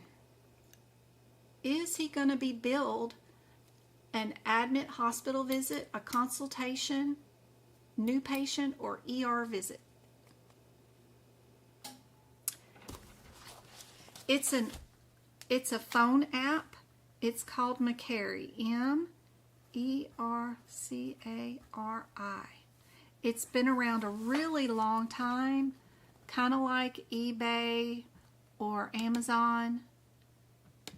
I love it. I've used it for years. I have an eBay store. I have an Amazon store. But by far my favorite to use has always been McCary. Because eBay and Amazon take more than 50% of your profits just to sell on their site. McCary doesn't take any at all.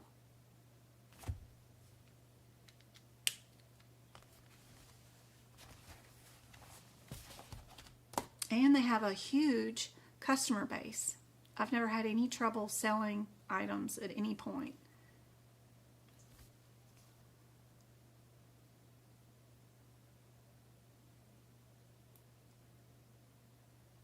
Val paid $700 for a membership and exams times 2. It's 20 questions. Sorry, go-kart.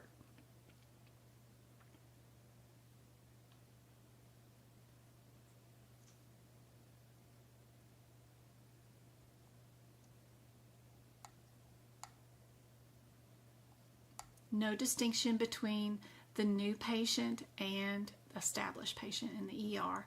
Another question like that. Yep, it's super easy app. It's great. It's wonderful. Never had any problem. Yes, they're going to need to know, have a copy of your driver's license. Yes, they're going to need to have your social security number because you got to pay taxes on what you sell. So don't be freaked out about that. Usually you get to start selling without that information, but once you hit you've made $200 or $300 or $400 or $600, whatever the limit is, where they're going to have to maybe W-2 you or something, then you have to give them that information. But like I said, I've never had any issue whatsoever. And I've never been W-2'd them, even though I've sold, $8,000 worth of stuff. I keep it to where I do $2,000 per year, because that's all I need, and I've been on there for 4 years. So as long as I don't hit too much of a major threshold, I've never been W-2'd. So never had to file any taxes on my income from there.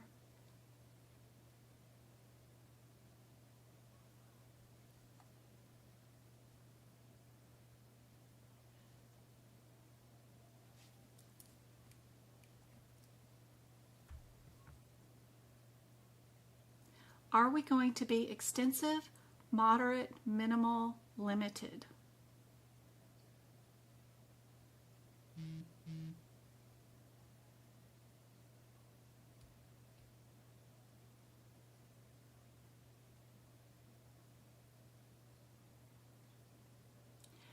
Uh-oh, somebody passed. Jean Ann. Yay! When did she take it? She passed her exam Friday. Took her 3 hours. Woo! She had an hour left over. Fantastic. Great timing. If you can do that exam in 3 hours and 15 minutes, you're in that sweet spot for sure that most people pass. She took it Friday and her score was 85%. Perfect score. Because I tell you there's 15 questions on that exam you cannot get correct no matter what you do. So that is a 100% in my eyes. Fantastic. Yay. Anything on there that totally surprised you, or was everything, like I said, going to be on there? What did I say? What are some of the things that I always say are on there? My brain is already turned off, y'all. I'm tired. We got phalanges. What else? Trick for the hair.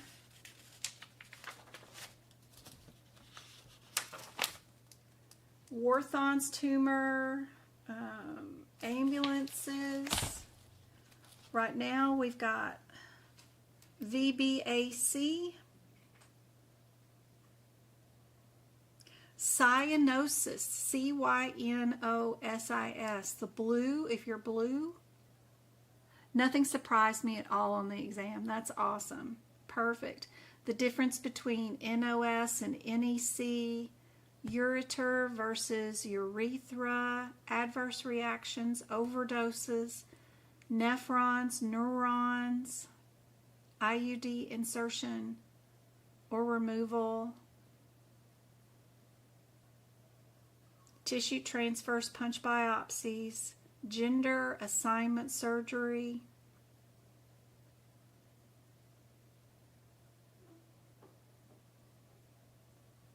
modifiers 50, 51, 76, 77, 73, 74, RH modifier or SH modifier, ligaments, tendons,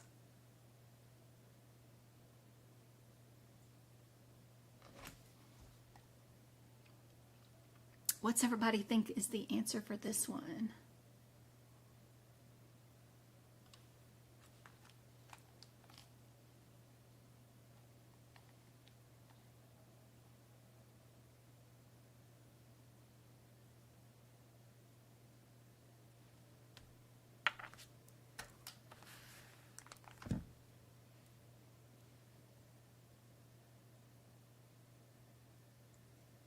Congratulations. Hey, I can hit the cheer button too. Yay! That's the fun part about being on TikTok. They got a clap button. I need to get me one of those. That's awesome. That's fantastic. Katie, I think it's Katie. Who else? Katie and Go-Kart. And who else have I promised? I think you guys need more tutoring before you take your next attempt. Y'all got to email me so we can coordinate. Maybe we could do a tutoring session, a small group, if y'all don't mind, instead of individual, where we tutor this week sometime. Let me know. Y'all email me. Katie's still on. This one, be careful. What did we do today? We reviewed records.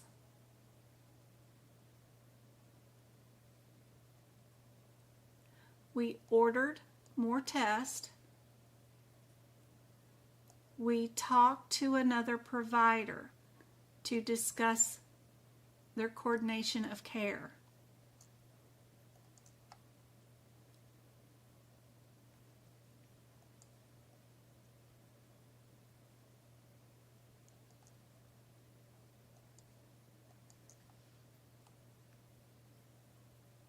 Yeah, kind of like our old duck classes. Yeah, I need to set up one.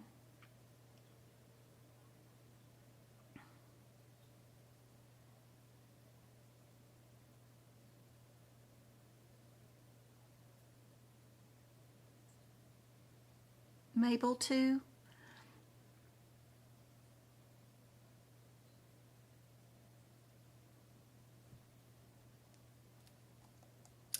Nope, we're not moderate.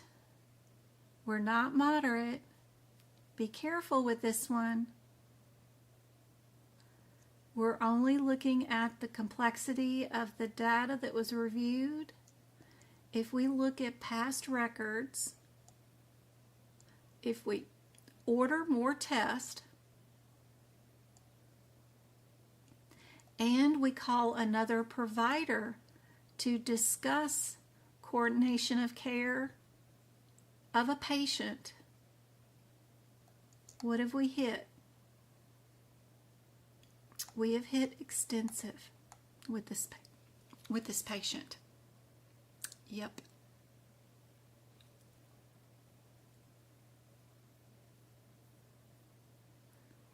I got a few ducks who have been with me for a while, who have paid for individual tutoring and did not pass their last exam attempt. So I feel like they should get another tutoring session for free. So that's why I'm asking about Go-Kart and Katie. I gotta fix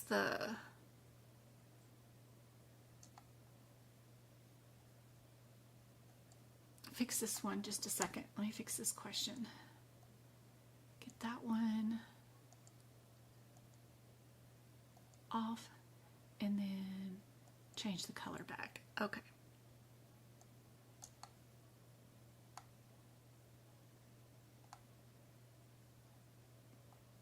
We did a lot of R5s today. Is this patient new or established? That is the first thing you should worry about. Are they new or established? That will help you eliminate 2 answers right away.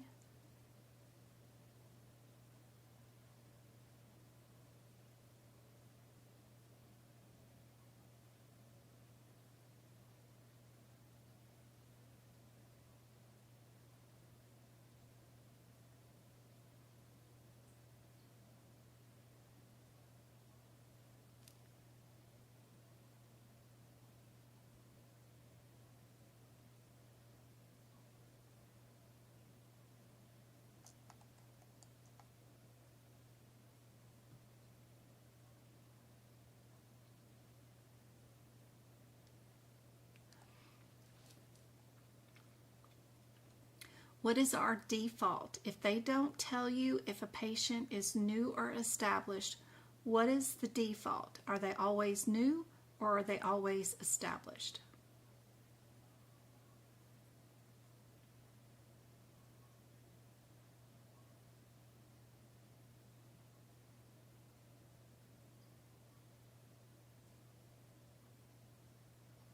Now this one is telling us they have a new provider for the neurology department, but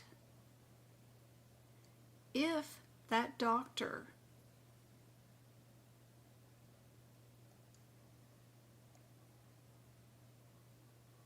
if that patient has already seen the neurology department before, she saw them last month, then that means that new provider is still established, right? Because same speciality, right? You have some guidelines in the front of your book. If a patient comes to the neurology wing to see a neurology physician, and then the next month comes back to that same neurology clinic, but sees a different neurologist, that doesn't make that a new patient. That makes that patient already established with the neurology department of the neurology wing, right? So definitely this one's going to be a C or a D only. And then are we doing a mental health issue or a symptom?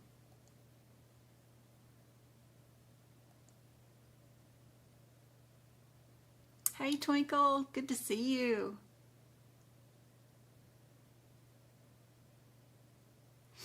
Girl, I heard them Pokemon boxes dropped today or yesterday in Costco, and I heard it was a nightmare. Some sort of Pokemon card boxes, and grown adults were beating each other to the Pokemon cards. I don't know what was going on, but that was funny. You could just order online and have it shipped to your house. Too fun. I don't shop at any place that forces me to buy a membership from them. So you can purchase stuff online from them even without a membership. So every once in a while I'll order something. But I just have it shipped to the house. I ain't about to go inside nowhere to shop anymore. I done got spoiled rotten.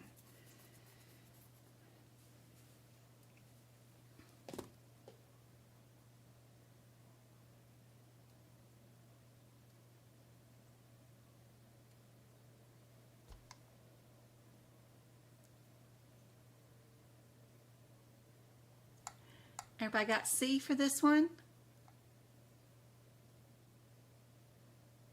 Yeah, that COVID shutdown done ruined me. Now I don't have to go out of the house. I can just, you know, order stuff to the house. I'm spoiled rotten. We don't even have a Costco here. I'd have to go to Las Vegas to find one. We do have a Sam's membership thingy here, but I'm not going to pay somebody just to have the privilege of shopping there. I'll go to Amazon and have it shipped to the house. I don't know. And as long as you order something over $25, you get it shipped to the house for free on Amazon too.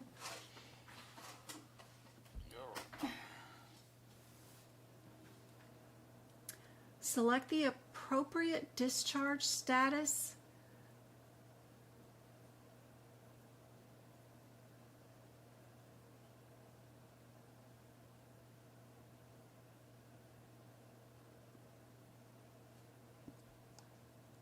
We'll do this last question and be done. We've already been on for a couple of hours, two and a half hours.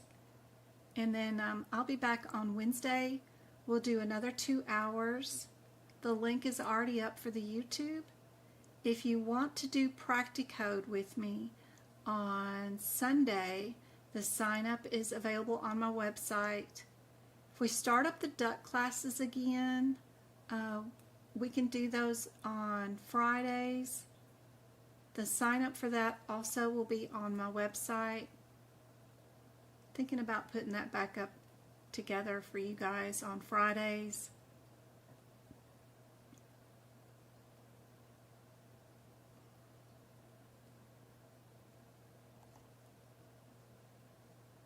Twinkle said the study guide was coming along fine. I just needed to do something to it.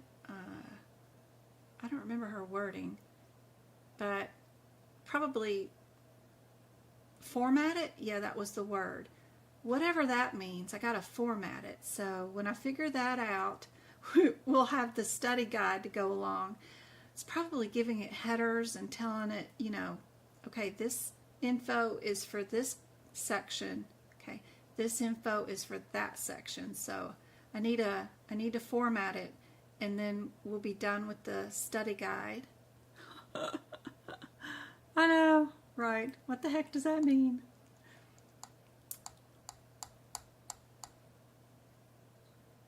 Here are the different types of codes for discharging. They have discharge codes from 01 to 09, in case you didn't know. Really interesting, but there is the discharge number and what the code means, in case you ever needed it. It's more of a COC or a CPB thing, not really a CPC thing, but it's interesting. Interesting to know. Always something cool, new to know. I gotta format. Alright. Well, I love you guys. I will see you guys on Wednesday. I hope this was super helpful. The replay is already available on YouTube. You guys can rewind it all you want. Thanks for being a long-time subscriber to the YouTube channel. Again, Twinkle, awesome. Everybody else, over 2 years now. Thank you so much for the support. Really appreciate it. Love you guys, and I will see you on Wednesday.